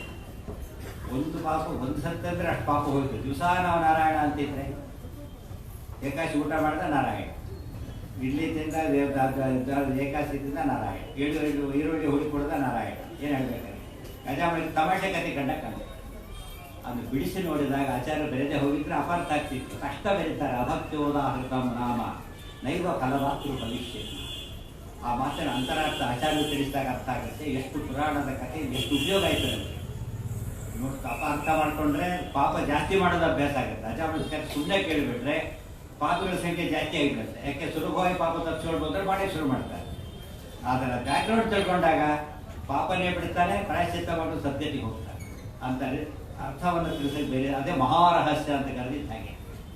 ವಿಜ್ಞಾತ ಭಾರತ ಪುರಾಣ ಮಹಾರಹಸ್ಯ ಎಂ ಭಟ್ಟ ಇತ್ಯಭಿವದಂತಿ ಜನ ವಿನೀತ. 3 ಭಾಷೆ ಗೊತ್ತಿರಬೇಕಾದ್ರೆ ಪುರಾಣ ಓದಬೇಕಾದ್ರೆ 3 ಭಾಷೆ ಗೊತ್ತಿರಬೇಕು. 3 ಭಾಷೆ ಅಂದರೆ ಸಂಸ್ಕೃತ, ಕನ್ನಡ, ಇಂಗ್ಲೀಷು ಅಥವಾ ಇಂಗ್ಲೀಷ್, ತಮಿಳು, ಜರ್ಮನಿ ಹಾಗೆಲ್ಲ ಅಲ್ಲ. ಗೊತ್ತಾಗಬೇಕಾದದ್ದು ಈ ಭಾಷೆಗಳು ಬೇರೆ, ಆ ಭಾಷೆಗಳು ಬೇರೆ. ಭಾಷೆ ಅಂದರೆ ಪರಿಭಾಷೆ ಅಂತ. ಸಮಾಧಿ ಭಾಷಾ, ದರ್ಶನ ಭಾಷಾ, ಮುಖ್ಯ ಭಾಷಾ ಅಂತ 3 ಭಾಷೆಗಳಿವೆ. ಆ ಭಾಷೆಗಳು ಗೊತ್ತಿಲ್ಲದೆ ಹೋದರೆ ಪುರಾಣ ಪ್ರಪಂಚ ನಿಮ್ಗೆ ಏನೇನೂ ಅರ್ಥ ಆಗೋದಿಲ್ಲ, ಅಪಾರ್ಥ ಕಾರಣ ಆಗುತ್ತೆ. ದೃಷ್ಟಾಂತ ಕೊಡ್ತಾರೆ. ಉಚ್ಚಿಷ್ಟಂ ಶಿವನಿರ್ಮಾಲ್ಯಂ. ಎಂಜಲು ಭಾರಿ ಶ್ರೇಷ್ಠ. ಪುರಾಣ ಹೇಳ್ತೀವಿ ಮಾತನ್ನು. ಎಂಜಲು ಭಾರಿ ಶ್ರೇಷ್ಠ. ಶವಕರ್ಪಟಂ, ಶವದ ಮೇಲೆ ವಸ್ತ್ರ ಹೊದಿರುತ್ತಲ್ಲ ಅದು ಭಾರಿ ಶ್ರೇಷ್ಠ. ಮೊದಲೇ ರಂಜಾನ ಬಡಿ ಮೇಲೆ ಕೃಷ್ಣಾರ್ಪಣೆ ಮಾಡಿಬಿಟ್ಟಿದ್ದೆ. ಇದು ಕೇಳಿಬಿಟ್ರೆ ಬುಧವೈತಿಗೆ ಶವವಸ್ತ್ರ ಭಾರಿ ಶ್ರೇಷ್ಠ, ಎಂಜಲು ಭಾರಿ ಶ್ರೇಷ್ಠ. ಅದು ಎಲ್ಲ ಒಟ್ಟಿಗೆ ಹೋಗಿ ಜಾಸ್ತಿ ಶುರು ಮಾಡಿಬಿಡ್ತಾರೆ. ಹಳೆ ಹೊಟ್ಟಾದಷ್ಟು ಎಂಜಲು ಜಾಸ್ತಿ ಇರುತ್ತಲ್ಲ ಅಲ್ಲಿ, ಭಾರಿ ಪುಣ್ಯ ಇದ್ದಾಗಲೇ. ಇಷ್ಟ ಆಶ್ಚರ್ಯ. ಎಂಜಲು ಶ್ರೇಷ್ಠ. ಒಗಟದವರು ಮುಂಡಿಗೆ ಅಂತಾರಲ್ಲ ಹಾಗೆ. ಪುರಾಣ ಪ್ರಪಂಚ ಮುಂಡಿಗೆ ಅಂತ ಸಾಹಿತ್ಯ. ಯಾವ ಎಂಜಲು ಶ್ರೇಷ್ಠ ಕಷ್ಟ ಹೇಳ್ತಾರೆ. ಜೇನು ಅದು ಎಂಜಲು. ಜೇನು ಎಂಜಲು. ಯಾಕೆ ಗಿಡದಿಂದ ಹೂವಿನಿಂದ ತರುತ್ತದು. ದುಂಬಿಗೆ ತಂದು ಬಿಟ್ಟು ಕಲೆಕ್ಟ್ ಮಾಡ್ತಾ ಹೋಗಿ ಬಾಯಿಂದ ಹಾಕೊಂಡೇ ತರೋದು ಎಂಜಲು. ಆ ದೇವರ ಅಭಿಷೇಕಕ್ಕೆ ಭಾರಿ ಶ್ರೇಷ್ಠ. ಗೊತ್ತಾಯ್ತಾ? ಮನುಷ್ಯನ ಆರೋಗ್ಯಕ್ಕೂ ಭಾರಿ ಶ್ರೇಷ್ಠ. ದೇವರ ಅಭಿಷೇಕ, ಬದು ಅಭಿಷೇಕ ಅಂದ್ರೆ ಭಾರಿ ಪುಣ್ಯ ಶ್ರೇಷ್ಠ. ಆ ಉಚ್ಚಿಷ್ಟ, ಬೇರೆ ಉಚ್ಚಿಷ್ಟ ಅಲ್ಲ.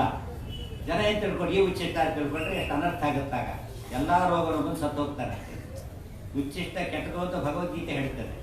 ಉಚ್ಚಿಷ್ಟಂಚಾಪಿ ಚಾಮೇಧ್ಯಂ ತಾಮ್ ಭೋಜನಂ ತಾಮಸ ಪ್ರಿಯಂ. ಭಗವದ್ಗೀತೆಯಲ್ಲಿ ಭಗವಂತ ಹೇಳ್ತಾನೆ. ಉಚ್ಚಿಷ್ಟ ಆಗೋದು ತಾಮಸ ಆಹಾರ, ಅದನ್ನು ತಿನ್ನುಕೊಡೋದು ಭಾರಿ ನಿಷಿದ್ಧ ಅಂತ ಹೇಳ್ತಾರೆ.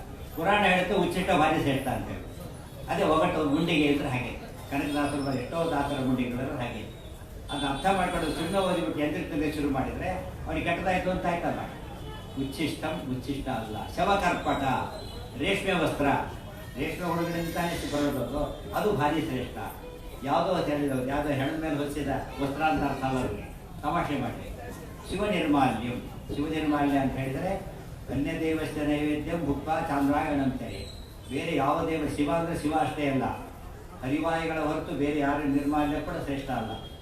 ಆದರೆ ಶಿವ ನಿರ್ಮಾಲ್ಯ ಭಾರಿ ಶ್ರೇಷ್ಠ. ಯಾವುದು? ಗಂಗಾ ನದಿ ಭಾರಿ ಶ್ರೇಷ್ಠ. ರುದ್ರದೇವರ ತಲೆ ಮೇಲೆ ಬಂದಾಗಲೇ ಅದು ಭಾರಿ ಮಹತ್ವ ಗೊತ್ತಾಯಿತು. ಗಂಗಾಧರ ಅಂತ ಇತ್ತು. ಈ ಒಗಟು ಗೊತ್ತಿಲ್ಲದೆ ಹೋದರೆ ಅಪಾರ್ಥ ಕಾರಣ ಆಗ್ತಾಯಿದೆ. ಆ ರೀತಿ ಪುರಾಣ ಶ್ಲೋಕನ ಅರ್ಥ ಮಾಡಿಕೊಳ್ಳಬೇಕು ಅಂತ ತೋರಿಸ್ತು ಶ್ರೀಮದಾಚಾರ್ಯ. ಸಮಾಧಿ ಭಾಷಾ, ದರ್ಶನ ಭಾಷೆ, ಗುಹ್ಯ ಭಾಷಾ ಅಂತ 3 ಭಾಷೆ ಇದೆ. ಇನ್ನೊಂದು ಕಡೆ ಹೇಳ್ತಾರೆ ಅದನ್ನು. 3 ಭಾಷೆಯ ಜೊತೆಗೆ 100 ಶೈಲಿಗಳಿವೆ. 100 ಶೈಲಿಗಳು. ವೈದರ್ಭಿ, ಗೌಡಿ, ಪಾಂಚಾಲಿ ಅಂತೇಳಿ ಶೈಲಿಗಳಿವೆ. ಶೈಲಿಗಳೆಂದರೇನು? ಪಾಂಚಾಲ ದೇಶ ಇದೆ, ಅಲ್ಲಿ ಜನ ಮಾತಾಡೋ ರೀತಿ, ಆ ರೀತಿಯಲ್ಲಿ ಅರ್ಥ ಮಾಡಿಕೊಂಡ್ರೆ ಗೊತ್ತಾಗುತ್ತೆ. ಬೇರೆ ರೀತಿ ಅರ್ಥ ಮಾಡಿ ಗೊತ್ತಾಗೋದು. ಗೌಡಿ ಬಂಗಾಳ ಪ್ರದೇಶ, ಗೌಡ ದೇಶ ಅಂತಾರೆ. ಗೌಡ ಈಗ ಈ ಥರ ಗೌಡರಲ್ಲ, ಅಲ್ಲಿ ಬಂಗಾಳದವರು ಗೌಡ ದೇಶ ಅಂತ. ಅಲ್ಲಿ ಮಾತಾಡೋ ರೀತಿ ಬೇರೆ. ಅದು ಗೊತ್ತಿದ್ದವ್ರಿಗೆ ಆ ಮಾತಾಡ್ತಾರೆ. ವೈದರ್ಭಿ, ವಿದರ್ಭ ದೇಶದವರು ಮಾತಾಡೋ ರೀತಿ ವೈದರ್ಭಿ ಅಂತ ಕರೀತಾರೆ. ನಮ್ಮಲ್ಲಿ ಬಿಡಿ ಧಾರವಾಡ ಕನ್ನಡ, ಬೆಂಗಳೂರು ಕನ್ನಡ ಅಂತಾರಲ್ಲ ಹಾಗೆ. ಧಾರವಾಡ ಕನ್ನಡದಲ್ಲಿ ಭಯಂಕರ ಇದೆ ಸಾರು ಅಂದರೆ, ಇಲ್ಲಿ ಭಯಂಕರ ಅಂದರೆ ಊಟ ಬಿಟ್ಟು ಹೋಗ್ಬಿಡ್ತಾರೆ. ಅಲ್ಲಿ ಭಯಂಕರ ಭಾರಿ ಚೆನ್ನಾಗಿದೆ ಅಂತ ಅರ್ಥ. ಗೊತ್ತಾಯ್ತಾ? ಅದು ಅರ್ಥನೇ ಬೇಕು. ಇಲ್ಲಿ ಭಯಂಕರ ಭಯ ಹುಟ್ಟಿಸಂಥ ಪದ. ಅಲ್ಲಿ ಎಷ್ಟೋ ಪದಗಳು ನಮಗೆ ಅದು ಮೈಲಿಗೆ ಇದ್ದಾಗೆ, ಅವರಿಗೆ ಅದು ಭಾರಿ ಖುಷಿಯಿಂದ ಹೇಳ್ತಾರೆ. ಆ ಪದ ನಮಗೆ ಅರ್ಥನೇ ಆಗೋದು. ಅದೇ ಕನ್ನಡನೇ. ಮತ್ತೆ ಅದೇ ಕನ್ನಡ ಮಾತಾಡೋರು ಅವರೇ. ಅದೇ 200 ಬ್ರಾಹ್ಮಣರೇ ಇಬ್ಬರು ಸೇರಿ ಮಾತಾಡ್ಕೊಂಡ್ರು ನಮಗೆ ಇಲ್ಲಿಯವರಿಗೆ ಅವರಿಗೆ ಮಾತಾಡ್ತಾ ಆಗೋದು. ಇನ್ನು ಪುರಾಣ ಪ್ರಪಂಚ ಏನು ಅರ್ಥ ಆಗುತ್ತೆ ಗೊತ್ತಾಯ್ತು, ವೇದವ್ಯಾಸರ ಮಾತು ಹೇಗೆ ಅರ್ಥ ಆಗುತ್ತೆ. ಆದ್ದರಿಂದ ಆ ದೇಶದ ಭಾಷೆ, ಆ ಪರಿಭಾಷೆ ಎಲ್ಲ ಗೊತ್ತಿರಬೇಕು. ಎಮರ್ಜೆನ್ಸಿ, ಹಾಸ್ಪಿಟಲ್ ಎಮರ್ಜೆನ್ಸಿ ಅಂತಾರೆ, ಆಗ ಅರ್ಥ ಬೇರೆ. ನಮ್ಮ ನ್ಯಾಷನಲ್ ಎಮರ್ಜೆನ್ಸಿ ಬೇರೆ, ಗೊತ್ತಾಯ್ತಾ? ನ್ಯಾಷನಲ್ ಎಮರ್ಜೆನ್ಸಿ ಬೇರೆ, ಇದು ಯಾವುದೋ ಅರ್ಜೆಂಟ್ ಆ ಎಮರ್ಜೆನ್ಸಿ ಬೇರೆ.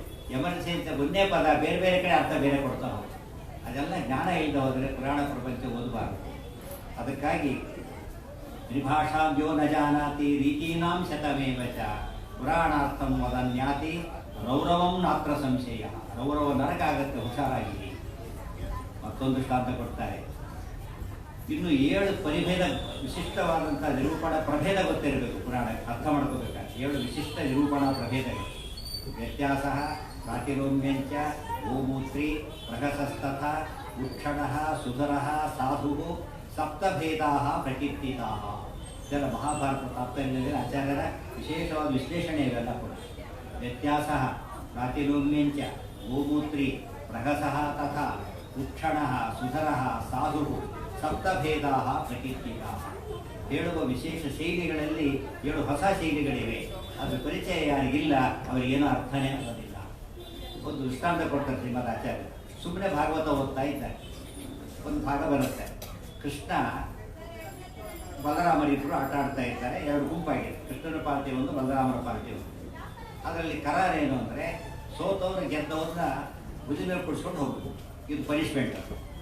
ಇದು ಭಾಗವತದಲ್ಲಿ ಅದೇ ಕಥೆ ಕೇಳಿದವರು ಗೊತ್ತಿರ್ತದೆ. ಸೋತವರು ಗೆದ್ದವರು ಭೂಮಿ ಮೇಲೆ ಕುತ್ಕೊಂಡು ಹೋಗಬೇಕಾಗಿದೆ. ಇದೆಲ್ಲ ಹೇಳ್ತಾ ಹೇಳ್ತಾ ಪ್ರಹ್ಲಾದಾಸನ ಕಥೆ ಬರೋದು ಹಾಗೇನೆ. ಬಲರಾಮ ದೇವರು ಗೆದ್ದರು, ಪ್ರಹ್ಲಾದಾಸರ ಸೋತ, ಅವ್ರನ್ನ ಹಾಗೆ ಭುಜ ಮೇಲೆ ಕುಡಿಸ್ಕೊಂಡ, ಓಡ್ತಾ ಹೋದ. ಬಲದೇವರು ಭಾರಿ ಖುಷಿ ಆಯಿತು.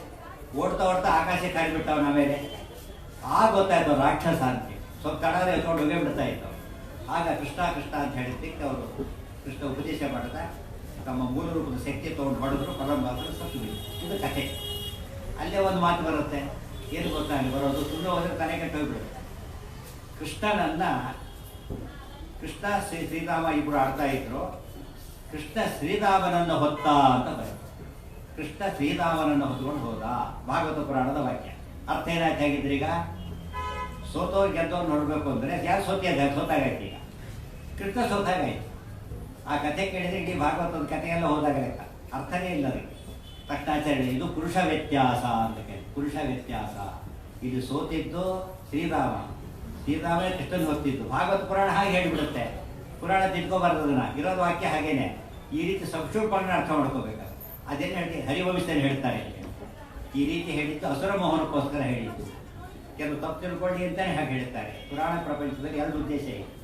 ಯೋಗ್ಯರಿಗೆ ಜ್ಞಾನ ಬರಬೇಕು, ಅಯೋಗ್ಯರಿಗೆ ಜ್ಞಾನ ಬರಬಾರದು, ತಪ್ಪು ಜ್ಞಾನ ಬರಬೇಕು ಅಂತ ಹೇಳ್ತಾರೆ. ಇದು ಪುರಾಣ ಪ್ರಪಂಚದ ಹೊಸ ಶೈಲಿ. ಯೋಗ್ಯರಿಗೆ ಜ್ಞಾನಕ್ಕೆ ಕಾರಣ, ಅಯೋಗ್ಯರಿಗೆ ಮಿಥ್ಯಾಜ್ಞಾನಕ್ಕೂ ಕಾರಣ ಆಗಬೇಕಾದ್ರೆ ಅದಕ್ಕೋಸ್ಕರ ಹಾಗೆ ಕೃಷ್ಣನೇ ಭಕ್ತಿ ಕಳ್ಕೊಳ್ಳಿ ಅಂತ ಹಾಗೆ ಹೇಳ್ತಾರೆ. ಇದು ಯಾರಿಗೆ ಗೊತ್ತಿಲ್ಲ ಅವರು ಅಪಾರ್ಥ ಮಾಡಿಕೊಂಡು ಕೃಷ್ಣ ದೇವರಲ್ಲ ಹಾಗಿದ್ರೆ ಅದು ತಿಳ್ಕೊಂಡು ಬೇರೆ ಶುರು ಮಾಡ್ತಾರೆ. ಕೃಷ್ಣ ಜಾರ ತಪ್ಪು ತಿಳ್ಕೊಂಡ್ರು ಜನಗಳು. ಜಾರ ಅಂದರೆ ಈ ಅರ್ಥದಲ್ಲಿ ಜಾರ ಅಲ್ಲ. ವಿಜಯಧ್ವಜ ಸ್ವಾಮಿಗಳು ಬರೀತಾರೆ, ಆಚಾರ್ಯ ಅರ್ಥ ಬರೀತಾರೆ. ಜಾರ ಅಂದರೆ ಜರಯತೀತಿ ಜಾರ, ನಮ್ಮ ದೇಹವನ್ನೇ ಹಾಳು ಮಾಡೋನು. ಗೋಪಿಕಾಸ್ತ್ರೀಯರ ದೇಹವನ್ನು ಹಾಳು ಮಾಡಿದ ಅಂದ್ರೇನು, ಅವರ ಲಿಂಗ ಶರೀರವನ್ನೇ ಭಂಗ ಮಾಡಿದ. ಆ ರೀತಿ ಜಾರಣೆ ಹೊರತು ಈ ರೀತಿ ಜಾರ ಅಲ್ಲ.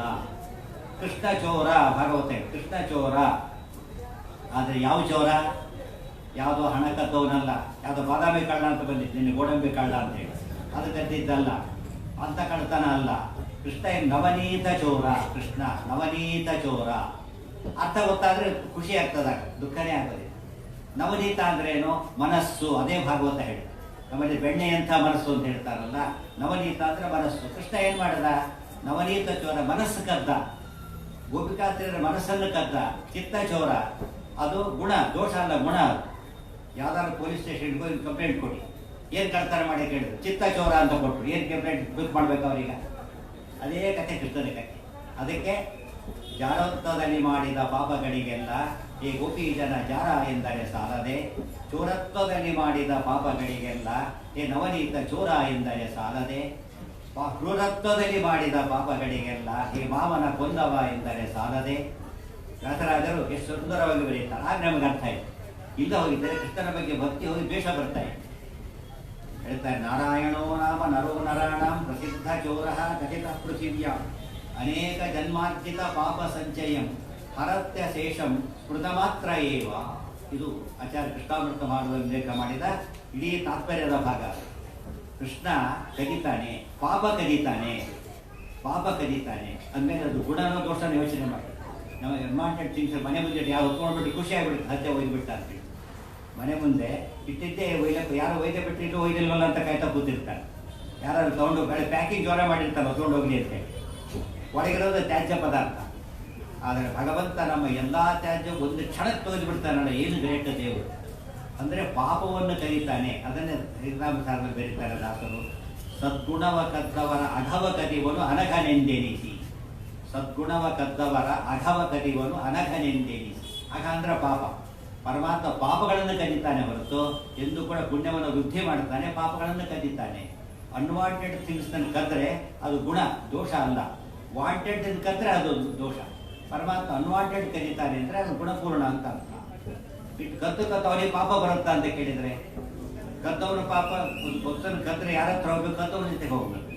ಪಾಪ ಕದ್ರೆ ಯಾರ ಹತ್ರ ಹೋಗ್ಬೇಕು? ದೇವ್ರ ಹತ್ರ ಹೋಗ್ಬೇಕು. ಅಯ್ಯೋ ಪಾಪ ದೇವ್ರು ಎಷ್ಟು ಪಾಪಿ ಆಗಿದ್ದಾನೋ ಏನೋ, ಎಷ್ಟೊಂದು ಪಾಪ ಕದ್ದಿದ್ದಾನೆ. ಪಾಪದ ಮೂಟೆ ಕಂಡಾಗ ಕಾಣಿಸ್ತಾರೆ ದೇವರು. ಅದು ಅಪಾರ್ಥ ಆಗುತ್ತೆ ತಕ್ಷಣನೇ. ಅದಕ್ಕೆ ಹೇಳ್ತಾರೆ ಸದ್ಗುಣವ ಕದ್ದವ ರಘವ ಕದಿವನು ಅನಘನೆಂದೆನಿಸಿ. ಅವನು ಅನಘ. ಸೂರ್ಯೋದಯ ಆಯಿತು, ಕತ್ಲೆಲ್ಲ ಕದ್ದ. ಸೂರ್ಯ ಕಪ್ಪಾಗಿದ್ದಾನ? ಅಷ್ಟೇ ಬೆಳಗ್ಗೆ, ಸೂರ್ಯನಲ್ಲಿ ಕಪ್ಪಿಲ್ಲ. ಇವತ್ತು ನಿನ್ನೆ ಎಲ್ಲ ಕೋಟಿ ಕೋಟಿ ವರ್ಷ ಆಗೋಗಿದೆ. ಎಷ್ಟು ಕತ್ತ ಬರೋ ಸೂರ್ಯ ಸ್ವಲ್ಪ ಕಪ್ಪಾಗಿಲ್ವಲ್ಲ, ಏನು ಆಶ್ಚರ್ಯ. ಸೂರ್ಯನಲ್ಲಿ ಶಕ್ತಿ ಇದೆ ಅಂದರೆ ಸೂರ್ಯಾಂತರ್ಗತ ಭಗವಂತನ ಎಷ್ಟು ಶಕ್ತಿ ಇರುತ್ತೆ ಹಾಗೆ. ಸೂರ್ಯನ ಒಳಗೆ ಭಗವಂತ ಇರೋದು. ಯದಾದಿತ್ಯಗತಂ ತೇಜೋ ಜಗದ್ಭಾಸಯತೇಖಿಲಂ ಯಚ್ಚಂದ್ರಮಸಿ ಯಚ್ಚಾಗ್ನೌ ತತ್ತೇಜೋ ವಿಧಿ ಮಾಮಕಂ. ಭಗವದ್ಗೀತೆ ಹೇಳಿ. ಅಂದರೆ ಭಗವಂತ ಪಾಪ ಪರಿಹಾರ ಮಾಡ್ತಾನೆ, ಅವನಿಗೆ ಪಾಪದ ಲೇಪ ಇಲ್ಲ. ಆಗ ಭಕ್ತಿ ಜಾಸ್ತಿ ಆಗಿದೆ. ಇದು ಭಕ್ತಿ ಬರೋ ಸ್ಥಳದಲ್ಲಿ ದ್ವೇಷ ಬರಾಗಾದ್ರೆ ಅದು ಅರ್ಥ ಆಗಿಲ್ಲ ಅಂತ ಅರ್ಥ. ಈಗ ಪುರಾಣ ಪ್ರಪಂಚವನ್ನು ಶ್ರೀಮದ್ ಆಚಾರ್ಯರು ತಮ್ಮ ಶ್ರೀಮದ್ ಭಾಗವತ ತಾತ್ಪರ್ಯ ನಿರ್ಣಯ ಎಂಥ ಅಮೋಘ ಗ್ರಂಥ.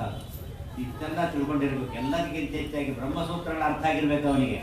ತಸ್ಮಾತ್ ಸೂತ್ರಾರ್ಥಮಾಗೃಹ್ಯ ಕರ್ತವ್ಯ ಸರ್ವನಿರ್ಣಯ. ತಸ್ಮಾತ್ ಸೂತ್ರಾರ್ಥಮಾಗೃಹ್ಯ ಕರ್ತವ್ಯ ಸರ್ವನಿರ್ಣಯ. ಬ್ರಹ್ಮಸೂತ್ರಗಳ ಸಹಾಯ ಇಲ್ಲದೇನೆ, ಸೂತ್ರಾರ್ಥವನ್ನು ಅಪ್ಲೈ ಮಾಡದೇನೆ ಏನಾದರೂ ಕೂಡ ಅವನು ಯಾವುದೇ ಪುರಾಣ ಇತಿಹಾಸ ಓದಕ್ಕೆ ಹೋದರೆ ಅವನು ಸರ್ವನಾಶ ಹೊಂದಿಬಿಡ್ತಾನೆ. ಏನು ಉಪಯೋಗ? ಯಾರೋ ಬಂದು ಮುಟ್ಟಕ್ಕೆ ಎಲೆಕ್ಟ್ರಿಷಿಯನ್ ಅಂತ ಕೇಳ್ತಾರೆ. ಹಾಗಿದ್ರೆ ಮುಟ್ಟಿದವ್ರು ಮುಟ್ಟಬೇಡ ಅಂತ ಹೇಳ್ತಾರೆ. ಎಲೆಕ್ಟ್ರಿಷಿಯನ್ ಎಲಿಜಿಬಿಲಿಟಿ ಇದೆ ಮುಟ್ಟೋದಕ್ಕೆ, ಬೇರೆಯವ್ರಿಗಿಲ್ಲ. ಮುಟ್ಟೋದು ಲೈಸೆನ್ಸ್ ಇದೆ. ಅವ್ನು ಮುಟ್ಟಿ ಅಕಸ್ಮಾತ್ ಸತ್ರ ಇವರು ಜವಾಬ್ದಾರರಲ್ಲ. ಬೇರೆಯವರು ಯಾರು ಮುಟ್ಸತ್ರೆ ಮುಟ್ಟಿಸಿದವರು ಕೂಡ ಸರಿ ಅಪರಾಧಿ ಆಗ್ತಾರೆ. ಅವನು ಸತ್ತ ಇವನು ಜೈಲಿಗೆ ಹೋಗ್ತಾನೆ. ಅವ್ನು ಯಾಕೆ ರಿಪೇರಿ ಬಿಟ್ಟು ಅಂತ ಹೇಳ್ತಾರೆ. ಅವ್ನು ಲೈಸೆನ್ಸ್ ಇರಬೇಕು ಅವನಿಗೆ. ಅದೇ ರೀತಿಯ ಪುರಾಣ ಒಳಗೆ ಲೈಸೆನ್ಸ್ ಇರಬೇಕು ಅಂತ ಹೇಳ್ತಾರೆ. ಇಷ್ಟು ಓದಿರಬೇಕು, ಅದೇ ಲೈಸೆನ್ಸ್. ಅವರು ಬ್ರಹ್ಮಸೂತ್ರಾರ್ಥ ಯಾರಿಗೂ ಗೊತ್ತಿಲ್ಲ, ಸೂತ್ರ ಭಾಷೆ ಯಾರಿಗೆ ತಿಳಿದಿಲ್ಲ, ಅವರು ಎಂದೂ ಪುರಾಣ ಪ್ರಪಂಚ ಮುಟ್ಟಕ್ಕೆ ಹೋಗಬಾರ್ದು. ಎಚ್ಚರಿಕೆಯನ್ನು ಕೊಡ್ತಾರೆ. ಆದ್ದರಿಂದ ಪುರಾಣ ಪ್ರಪಂಚ ಅಂದರೆ ಹೈಯೆಸ್ಟ್ ಸ್ಟೇಜಲ್ಲಿ ನೋಡ್ಬೇಕದನ್ನ. ಅಲ್ಲಿ ಲೋಯೆಸ್ಟ್ ಸ್ಟೇಜಲ್ಲಿ ನೋಡ್ತಾನೆ ಮನುಷ್ಯ. ಲೋಯೆಸ್ಟ್ ಸ್ಟೇಜಲ್ಲಿ ನೋಡ್ತಾರೆ. ಕರೆಂಟ್ ರಿಪೇರಿಗೆ ಎಕ್ಸ್ಪರ್ಟನ್ನು ಕರೆಸ್ತಾರೆ. ಸ್ವಲ್ಪ ಹೆಚ್ಚು ಕಡಿಮೆ ಆದರೂ ಅವನ ಪ್ರಾಣ ಹೋಗಬಾರ್ದು, ನಮ್ಮ ಪ್ರಾಣ ಹೋಗಬಾರ್ದು, ಬೆಳಕು ಬರಲೇಬೇಕು. ಇಷ್ಟು ರಿಸ್ಕ್ ಇದೆ. ಅದೇ ರೀತಿ ಶಾಸ್ತ್ರ ಪ್ರಪಂಚ ಅಂದರೆ ಜ್ಞಾನದ ಬೆಳಕು ಕೊಡೋದು. ಜ್ಞಾನದ ಬೆಳಕು ಕೊಡೋದ್ರಲ್ಲಿ ಸ್ವಲ್ಪ ಹೆಚ್ಚು ಕಡಿಮೆ ಆದರೆ ಅಂಧತಮಸ್ಸಿನ ದಾರಿ ಆಗುತ್ತೆ. ಹಿಂದೆ ಹೇಳಿದ್ದೆ, ನೆನಪಿರಬೇಕು. ಎಷ್ಟು ಚೆನ್ನಾಗಿನ ಜ್ಞಾನ ಪ್ರಪಂಚದಲ್ಲಿ ಸ್ವಲ್ಪ ಕೂಡ ಮೈಲಿಗೆ ಬರಬಾರ್ದು. ಮತ್ತು ಮೈಲಿಗೆ ಕಾನ್ಸೆಪ್ಟ್ ಬಂದಿದ್ದೆ ಜ್ಞಾನ ಪ್ರಪಂಚದಿಂದ. ಇವತ್ತು ಅಲ್ಲಿ ಹೋಗಿ ಬೇರೆ ಕಡೆ ಬಂದುಬಿಟ್ಟಿದೆ ಅಷ್ಟೇ. ಪಾಠ, ಪ್ರವಚನ, ಬರವಣಿಗೆಯಲ್ಲಿ ತಪ್ಪುಗಳು ಬರದಂತೆ ನೋಡ್ಕೊಳ್ಳಿ ಅಂತ ಹೇಳ್ತಾರೆ. ತಪ್ಪುಗಳು ಬರದಂತೆ ನೋಡಿಕೊಂಡ್ರೆ ಅದು ಪುಣ್ಯ. ಇಲ್ಲವರು ಭಾರಿ ಪಾಪ. ಕ್ಯಾಶುವಲ್ ಆಗಿ ಹೇಳಕ್ಕೆ ಬರೋದಿಲ್ಲ. ಅದನ್ನ ಅತ್ಯಂತ ಟೋಟಲಿ ಕಮಿಟೆಡ್ಡಾಗಿ ಹೇಳಿದ್ರು. ನಾವು ಎಲ್ಲೋ ದಾರ ಟಚ್ ಆಗಿ ಮೈಲಿಗೆ ಆಯಿತು ಅಂತ ಕರೀತಾರೆ. ಸೂಟ್ ಟಚ್ ಆಗಬಾರ್ದು. ಅತಿ ಶುದ್ಧವಾಗಿ ಜ್ಞಾನ ಪ್ರಪಂಚ ಕೊಟ್ಟವರು ಶ್ರೀಮದ್ ಆಚಾರ್ಯ. ಸ್ವಲ್ಪ ಹೆಚ್ಚು ಕಡಿಮೆ ಆದರೂ ಅಪಾಯ ಇದೆ. ನರಕದಲ್ಲಿ ಒಬ್ಬ ಒಳ್ಳೆಯ ಭಾರಿ ಕೊಲೆ ಮಾಡಿದ, 100 ಕೊಲೆ ಮಾಡಿದವನು ಇದ್ದಾರೆ, 1000 ಕಳ್ಳತನ ಮಾಡಿದವನು ಇದ್ದಾರೆ. ಯಮದೇವರೆಲ್ಲ ಶಿಕ್ಷೆ ಕೊಡ್ತಾ ಇದ್ದಾರೆ ಎಲ್ಲರಿಗೂ ಕೂಡ. ಆ ಗುಂಪಿನಲ್ಲಿ ಕವಿಗಳೆಲ್ಲ ಕವಿಗಳೇ ಇದ್ದಾರೆ ಗುಂಪಿನಲ್ಲಿ. ಪುರಾಣದಾಚಾರ್ಯರು ಸೇರ್ಕೊಂಡ್ಬಿಟ್ಟಿದ್ದಾರೆ, ಗ್ರಂಥ ಬರೆದವರು ಸೇರ್ಕೊಂಡ್ಬಿಟ್ಟಿದ್ದಾರೆ. ಎಲ್ಲ ನರಕದಲ್ಲಿದ್ದಾರೆ ಅವರೆಲ್ಲ ಕೂಡ. ಆಗ ಅವ್ರು ಕೇಳ್ತಾರೆ, ಕೊಲೆ ಮಾಡಿದವನಿಗೆ ಶಿಕ್ಷೆ ಕೊಟ್ಟಿದ್ದು ಸರಿ, ಕೊಲೆ ಮಾಡಿದ್ದಾನೆ ಅಪರಾಧಿ ಕೊಟ್ಟಿದ್ದೆ. ಕಳ್ಳತನ ಮಾಡಿದವನ ಶಿಕ್ಷೆ ಕೊಟ್ಟಿದ್ದು ಸರಿ, ಕಳ್ಳತನ ಮಾಡಿದ್ದಾನೆ ಸರಿ. ಆದರೆ ಪಾಪ ಸುಮ್ಮನೆ ಪುರಾಣ ಹೇಳ್ಕೊಂಡು ಹೋಗಿದ್ದಾರೆ, ಅವನ್ಯಾಕೆ ಶಿಕ್ಷೆ? ಏನೋ ಕಾವ್ಯ ಬರೆದಿದ್ದಾನೆ, ಅವನ್ಯಾದ ಶಿಕ್ಷೆ? ಒಂದು ಪುರಾಣ ಅನುವಾದ ಮಾಡಿದ ಅವನ್ಯಾದ ಶಿಕ್ಷೆ ಎಂದು ಹೇಳ್ತಾರೆ. ಕೊಲೆಗಡಕಲ್ಲಿ ಶಿಕ್ಷೆ ಆಗಲಿಕ್ಕೆ ಅವನು ಕೊಂದ, ಕಳ್ಳನಿಗೆ ಶಿಕ್ಷೆ ಆಗಲಿಕ್ಕೆ ಕದ್ದ, ಇವನು ಏನು ಕದ್ದಿಲ್ಲ, ಯಾರನ್ನೂ ಕೊಲೆ ಮಾಡಿಲ್ಲ, ಆದರೆ ಈ ಪುಸ್ತಕ ಎಂಥದ್ದು ಬರೆದಿದ್ದಾನಂದರೆ ಅದು ಓದೋನು ತಲೆ ಕೆಟ್ಟು ಕಳ್ತನ ಮಾಡಿ ಶುರು ಮಾಡ್ತಾನೆ, ಕೊಲೆ ಮಾಡಲಿಕ್ಕೆ ಶುರು ಮಾಡ್ತಾನೆ, ಅದಕ್ಕೆ ಇವನಿಗೆ ಪನಿಷ್ಮೆಂಟ್ ಅಂತೇಳಿ. ಆಶ್ಚರ್ಯ ಆಯಿತು. ಸ್ವಲ್ಪ ದಿವಸ ಆಯಿತು, ಕೊಲೆ ಮಾಡ್ದವನು ಬಿಟ್ಟರು, ಯಾಕೆ ಅವ್ನು ಪಾಪ ಮುಗೀತು ಅಂತ ಬಿಟ್ಬಿಟ್ಟು. ಕಳ್ತನ ಮಾಡಿದವನು ಬಿಟ್ಟರು, ಅವ್ರ ಪಾಪವನ್ನು ಮುಗೀತು ಅಂತ ಬಿಟ್ಟರು. ಇವ್ರನ್ನ ಬಿಡ್ತಾ ಇಲ್ಲ, ಪಾಪ ಪುರಾಣದಾಚಾರನ ಬಿಡ್ತಾ ಇಲ್ಲ, ಕವಿಗಳನ್ನ ಬಿಡ್ತಾ ಇಲ್ಲ. ಯಾಕೆ ಅಂದರೆ ನೀವು ಪುಸ್ತಕನ ಓದ್ತಾನೆ ಇದ್ದಾರೆ, ಪಾಪ ಮಾಡ್ತಾನೆ ಇದ್ದಾರೆ, ಅದರಿಂದಾಗಿನೇ ನೀವು ಇಲ್ಲೇ ತಿರ್ಸ್ಬೇಕು ಅಂತ ಹೇಳಿದ್ರು. ಎಷ್ಟು ಡೇಂಜರಸ್ ಗೊತ್ತಾಯ್ತಾ? Pen is mightier than sold ಅಂತ ಹೇಳ್ತಾರಲ್ಲ, ಅರ್ಥ ಆಗುತ್ತೆ. ಪೆನ್ನು ಸೋಲ್ಡ್ಗಿಂತ ಭಾರಿ ಹೆಂತ, ಖಡ್ಗ ಭಾರಿ ವಾಸಿ ಪೆನ್ನಿನ ಮುಂದೆ ಅಂತ ಹೇಳ್ತಾರೆ.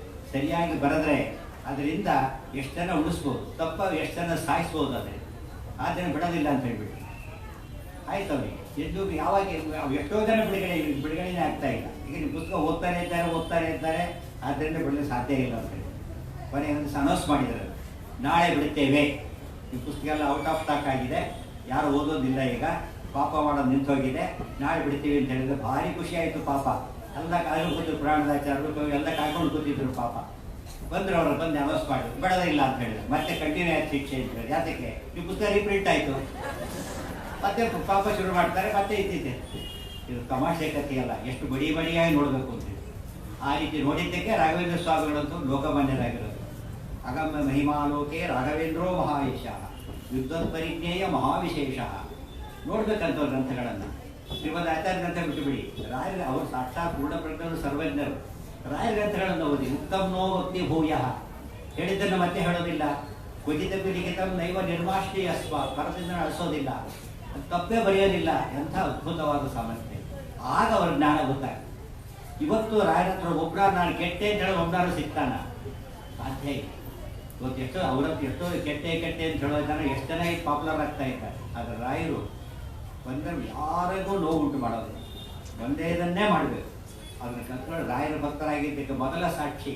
ನಮಗೆ ಒಳ್ಳೆಯದಾಗುವುದು ಅಪೇಕ್ಷೆ ಹೇಗೆ ಪಡ್ತೇವೋ, ನಮ್ಮನ್ನು ನಂಬಿ ಬಂದವರಿಗೆ ಕೆಟ್ಟದಾಗಬಾರದು, ಸಮಾಜಕ್ಕೆ ಒಳ್ಳೆಯದಾಗಬೇಕು ಅನ್ನೋ ಚಿಂತನೆ ಬರದೆ ಹೋದರೆ ಅದು ರಾಯರ ಭಕ್ತನೇ ಅಲ್ಲ. ಅವರು ರಾಯರು ಮಹಾಕರುಣಾಮಗಳು. ನವತಾಂ ಭೈತತಾಂ ಕಲ್ಪವೃಕ್ಷಾಯ ನವತಾಂ ಕಾಮಧೇಯ.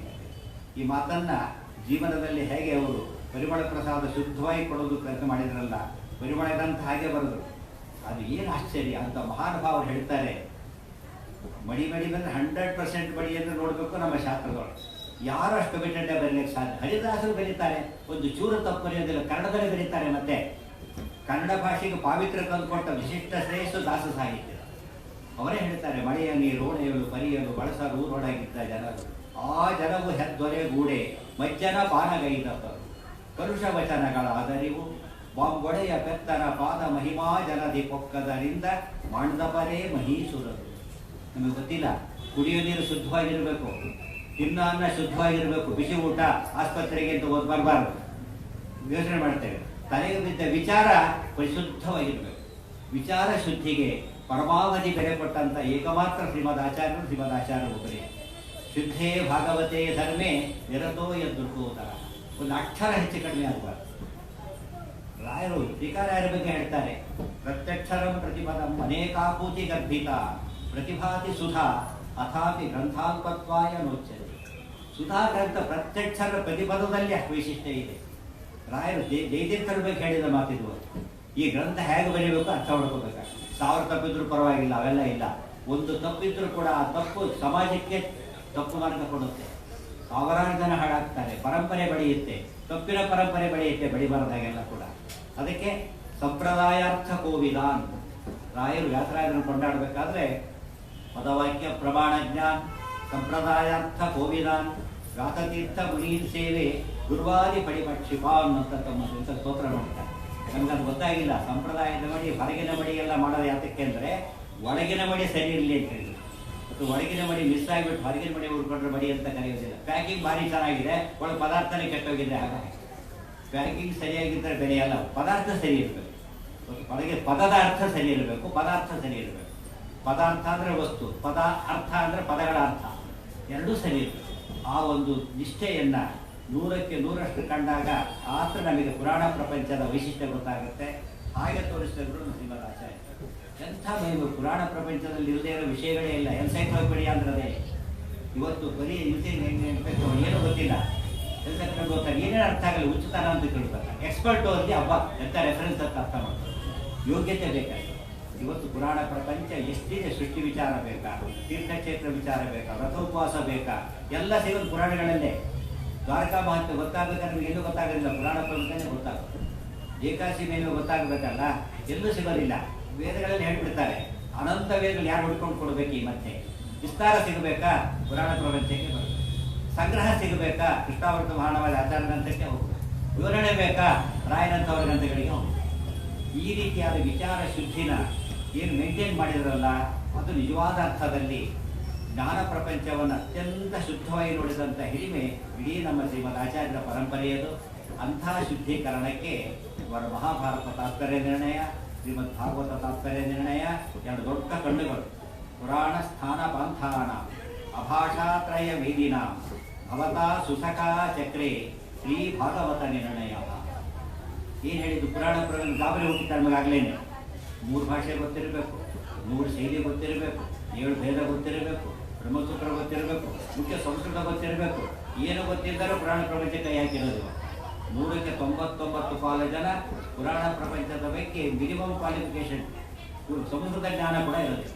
ಸುಮ್ಮನೆ ಕೂತಿಲ್ಲ, ಬೈತಾರೆ ಕೂತಿರ್ತಾರೆ, ಬೈತಾ ಉಳಿದವ್ರು ಹಾಳು ಮಾಡ್ತಾರೆ. ಪುರಾಣದಲ್ಲಿ ಏನೂ ಇಲ್ಲ ಅಂತ ಹೇಳ್ತಾ ಭ್ರಮೆ ಹುಟ್ಟಿಸ್ಬಿಡ್ತಾರೆ. ತುಂಬ ತಪ್ಪದು ಒಂದು. ಆಯ್ತಾ, ಇಷ್ಟೆಲ್ಲ ಎಚ್ಚರಿಕೆ ಕೊಡ್ತಾರೆ. ನಮ್ಮ ಗತಿ ಏನಾಗಬೇಕಾಗಿದೆ? ಹೋಗಲಿ ಹಾಡಾಗಲಿ ಬಿಟ್ಟು ಬಿಡೋಣ ಅಂತ ಕೇಳಿದ್ರೆ ಮೋಕ್ಷನೇ ಇಲ್ಲ. ಶಾಸ್ತ್ರ ಇಲ್ಲ ಅಂದ್ರೆ ಮೋಕ್ಷ ಇಲ್ಲ. ಶಾಸ್ತ್ರ ಪ್ರಮಾಣ ಅಂತೆ ಪುಸ್ತಕ ಸರಿಯಾಗಿ ಓದಿಲ್ಲ, ಪಾಸ್ ಆಗಲಿ, ಕೆಲಸನೂ ಇಲ್ಲ, ಡಿಗ್ರಿನೂ ಇಲ್ಲ, ಕೆಲಸನೂ ಇಲ್ಲ. ತಪ್ಪು ಓದಿದ್ರೆ ಪ್ರಯೋಜನ ಇಲ್ಲ. ಏನು ಮಾಡಬೇಕಾಗಿದೆ? ಅದಕ್ಕೆ ಆಚಾರ್ಯ ಏನು ಮಾಡಿದ್ರು, ಮಹಾಭಾರತ ತಾತ್ಪರ್ಯ ನಿರ್ಣಯ ಬರೆದರು ಮತ್ತು ಭಾಗವತ ತಾತ್ಪರ್ಯ ನಿರ್ಣಯ ಬರೆದರು, ಬ್ರಹ್ಮಸೂತ್ರ ಭಾಷ್ಯಾದಿಗಳಿಂದ ಬರೆದರು.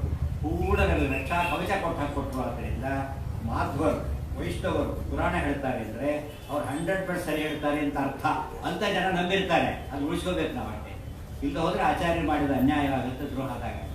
ರಾಯರಂಥ ಮಹಾನುಭಾವರು ಅವರಿಗೆ ಸ್ವಪ್ನ ಆಯಿತು.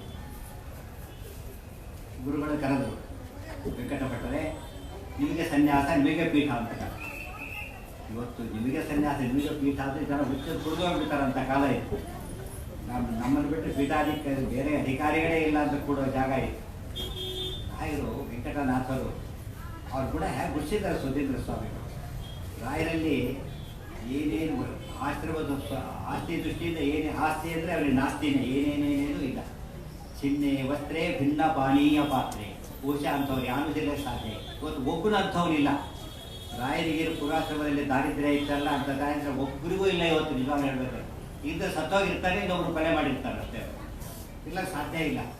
ರಾಯರ ಆ ರೀತಿ 4 ವರ್ಷ ಇರ್ತಾರೆ ಮಹಾನುಭಾವರು. ಹರಕು ಬಟ್ಟೆ ಮೈ ಮೇಲೆ, ಒಣಕು ಪಾತ್ರೆ ಮನೆಯಲ್ಲಿ ಅಂದರೆ ಎಂಥ ದಾರಿದ್ರ್ಯ. ಇವತ್ತು ನಂಬಲಿಕ್ಕೆ ಸಾಧ್ಯ ಇಲ್ಲ. ರೇಷ್ಮೆಗಿಂತ ಕಡಿಮೆ ಇಲ್ಲ ಅವರಿಗೆ. ವಜ್ರದ ಕವಚ, ಬಂಗಾರದ ರಥ, ನೂರಾರು ಕಡೆ ಏನು ವೈಭವ ಅಂತ ಹೇಳೋದಕ್ಕೆ ಸಾಧ್ಯ ಇಲ್ಲ. ಎಲ್ಲಿಂದ ಹೇಗೆ? ಜಸ್ಟ್ 4 years ಡಿಫ್ರೆನ್ಸ್ ಅಷ್ಟೇ. ಇಮ್ಯಾಜಿನ್ ಮಾಡೋಕ್ಕೆ ಸಾಧ್ಯ ಇಲ್ಲ. ಅದು ರಾಯರ ದೊಡ್ಡ ಪವಾಡ ಅಂದ್ರೆ ಅದು ಬಡವರಿಗೆ ಎಂಥ ಸ್ಫೂರ್ತಿ ಕೊಡುತ್ತೆ. ರಾಯರ ಕಥೆ ಕೇಳಿಬಿಟ್ರೆ ಇವತ್ತು ನಾವು ರಾಯರ ಶ್ರೀಮಂತರಾಗದೇ ಇರಬಹುದು, ಬಡತನ ಗ್ಯಾರಂಟಿ ಹೋಗುತ್ತೆ ಎಂಬುದಕ್ಕೆ ರಾಯರ ಜೀವನ ದೊಡ್ಡ ದೃಷ್ಟ. ಇಷ್ಟಾದರೂ ಒಂದು ಮೋಸ ಮಾಡಿದ್ರ, ಅವರು ಅನ್ಯಾಯ ಮಾಡಿದ್ರ, ಒಬ್ಬರಿಗೆ ದ್ರೋಹ ಬಗೆಯಲಿಲ್ಲ. ಒಂದು ಹತ್ತನೇ ಮದುವೆ ಆಗಿದೆ, ಹೆಂಡತಿ ಇದ್ದಾಳೆ, ಪಾಪ ಚಿಕ್ಕ ಕೂಸಿದೆ. ಎಷ್ಟೋ ಸರ್ತಿ ಒಂದು ಮಾತು ಹೇಳ್ತಾರೆ, ವೃದ್ಧೌಚ ಮಾತಾ ಪಿತರು ಸಾಧ್ವಿ ಭಾರ್ಯ ಸುತ ಶಿಶು ಅಪಿ ಅಕಾರ್ಯ ಶತಂ ಕೃತ್ವ ಕರ್ತವ್ಯ ಮನುರಬ್ರವಿ. ಹೆಂಡತಿ ಚಿಕ್ಕವಳಿತ್ತು, ಮಗು ಚಿಕ್ಕದಿದ್ರೆ, ತಂದೆ ತಾಯಿ ವಯಸ್ಸಾದವರಿದ್ದರೆ ಮಾಡಬಾರದನ್ನು ಮಾಡಿಯಾದರೂ ಅವ್ರನ್ನ ಕಾಪಾಡಿ ಅಂತ ಶಾಸ್ತ್ರ ಹೇಳ್ತಾರೆ. 100 ತಪ್ಪುಗಳನ್ನು ಮಾಡಿದ್ರು ಪರವಾಗಿಲ್ಲ, ಅವ್ರನ್ನ ಕಾಪಾಡಿ ಅಂತ ಹೇಳ್ತಾರೆ.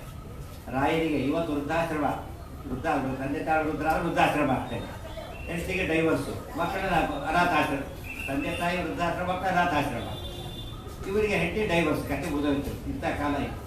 ಆದರೆ ರಾಯನ ಜೀವನ ಹೇಗಿತ್ತು? ತಂದೆ ತಾಯಿ ಇದ್ದಾಳೆ, ಪಾಪ ತಾಯಿ ಇದ್ದಾಳೆ, ಅಣ್ಣಂದಿರಿದ್ದಾರೆ, ತಂದೆ ವೈಕುಂಠ ಯಾತ್ರೆ ಮಾಡಿದ್ದಾರೆ, ಚಿಕ್ಕ ಹೆಂಡತಿ, 20 ವರ್ಷ ಹೆಂಡತಿಗೆ, ನಾವು ಚಿಕ್ಕ ಒಂದು 14 ವರ್ಷದ ಕೂಸು ಮಗ, ಸಂಸಾರ. ಏನು ಶಕ್ತಿ ನೋಡಿದರೆ ಅವ್ರು ಮಾತಾಡಿದರೆ, ಒಂದು ಸೂಕ್ತ ಹೇಳಿದರೆ ಬಂಗಾರದ ಮನೆ ಬರ್ತಿತ್ತು ಅಂತ ಸಿದ್ಧಿಯವರು. ಅಗ್ನಿ ಸೂಕ್ತ ಹೇಳಿ ಗಂಧ ತೆಗೆದರೆ ಬೆಂಕಿ ಸುಡ್ತಾ ಇತ್ತು. ಶ್ರೀಗಂಧ ಬೆಂಕಿ ಆದಾಗ ಆಗ್ತಿತ್ತು.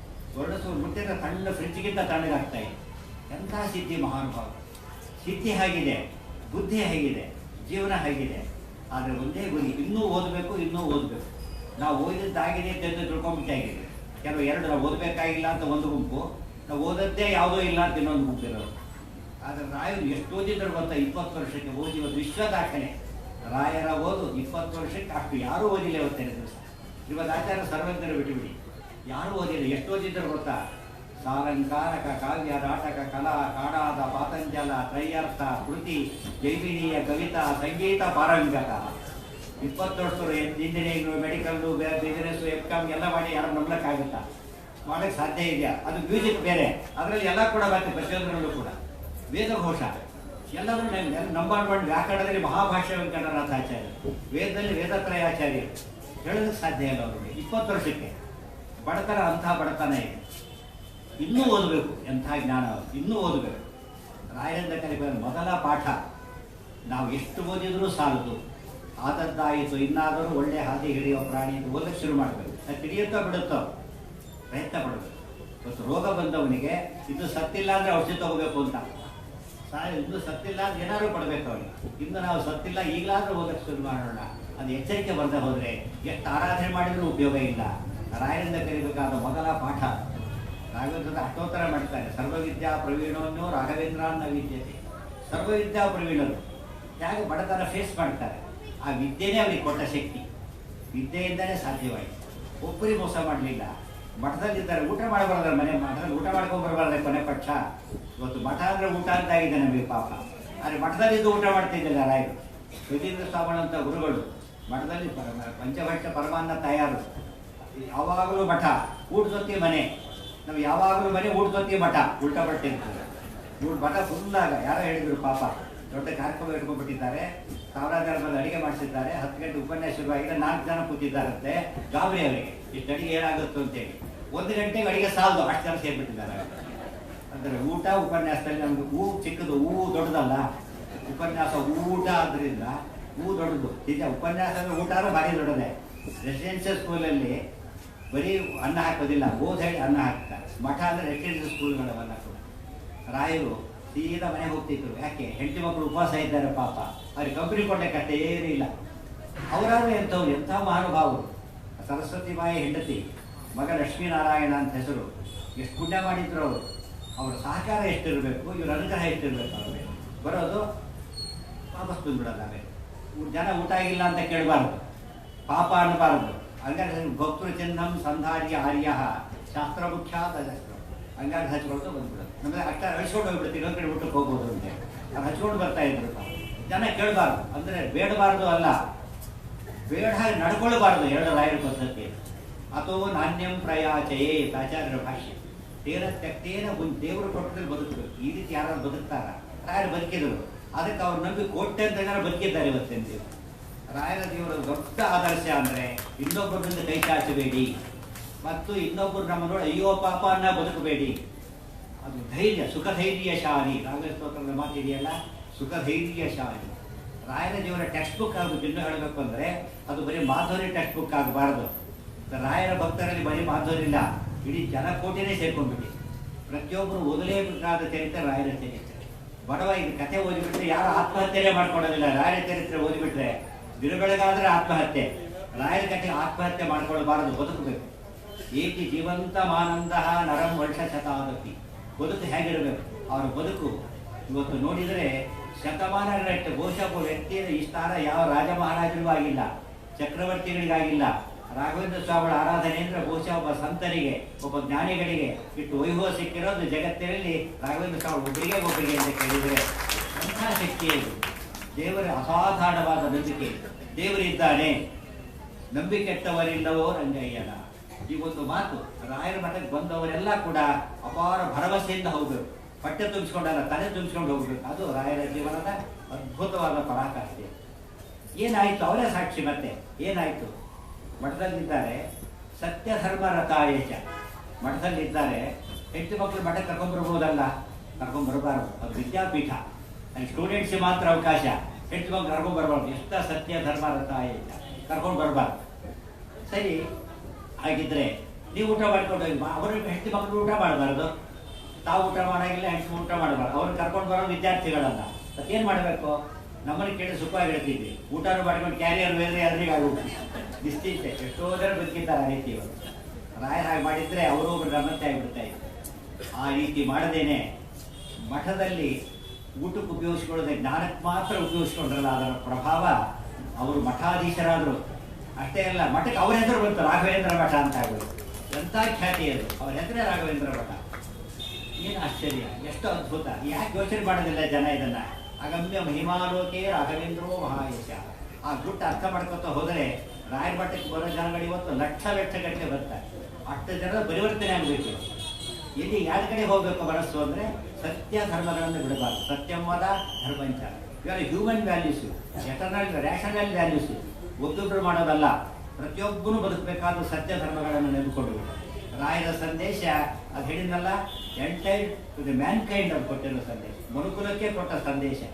ಅದಕ್ಕೆ ರಾಯರು ಅಷ್ಟು ಮೇಲಿದ್ದಾರೆ ಇವತ್ತೆಂದು. ರಾಯರು ಶ್ರೀಮದ್ ಆಚಾರ್ಯರ ಭಕ್ತರಾಗಿ ಅಷ್ಟು ಮೇಲಿದ್ದಾರೆ. ಶ್ರೀಮದ್ ಆಚಾರ್ಯ ಹೇಗಿದ್ದಾರೆ, ದೇವರ ಭಕ್ತರಾಗಿ ದೇವರು ಹೇಗಿದ್ದಾನೆ ಭಗವಂತ, ಇದೆಲ್ಲ ಯೋಚನೆ ಮಾಡ್ತಾ ಹೊರಟ್ರೆ ಹೊಸ ಪ್ರಪಂಚ ಕಾಣುತ್ತೆ. ಪುರಾಣ ಪ್ರಪಂಚ ತೋರಿಸಿದ ಅಂಥ ಹೊಸ ಪ್ರಪಂಚ ನಮಗೆ. ಧ್ರುವನ ಕಥೆ ಎಂಥ ಕಥೆ, ಪ್ರಹ್ಲಾದನ ಕಥೆ ಎಂಥ ಕಥೆ ನಂಬಲಿಕ್ಕೆ ಸಾಧ್ಯ ಇಲ್ಲ.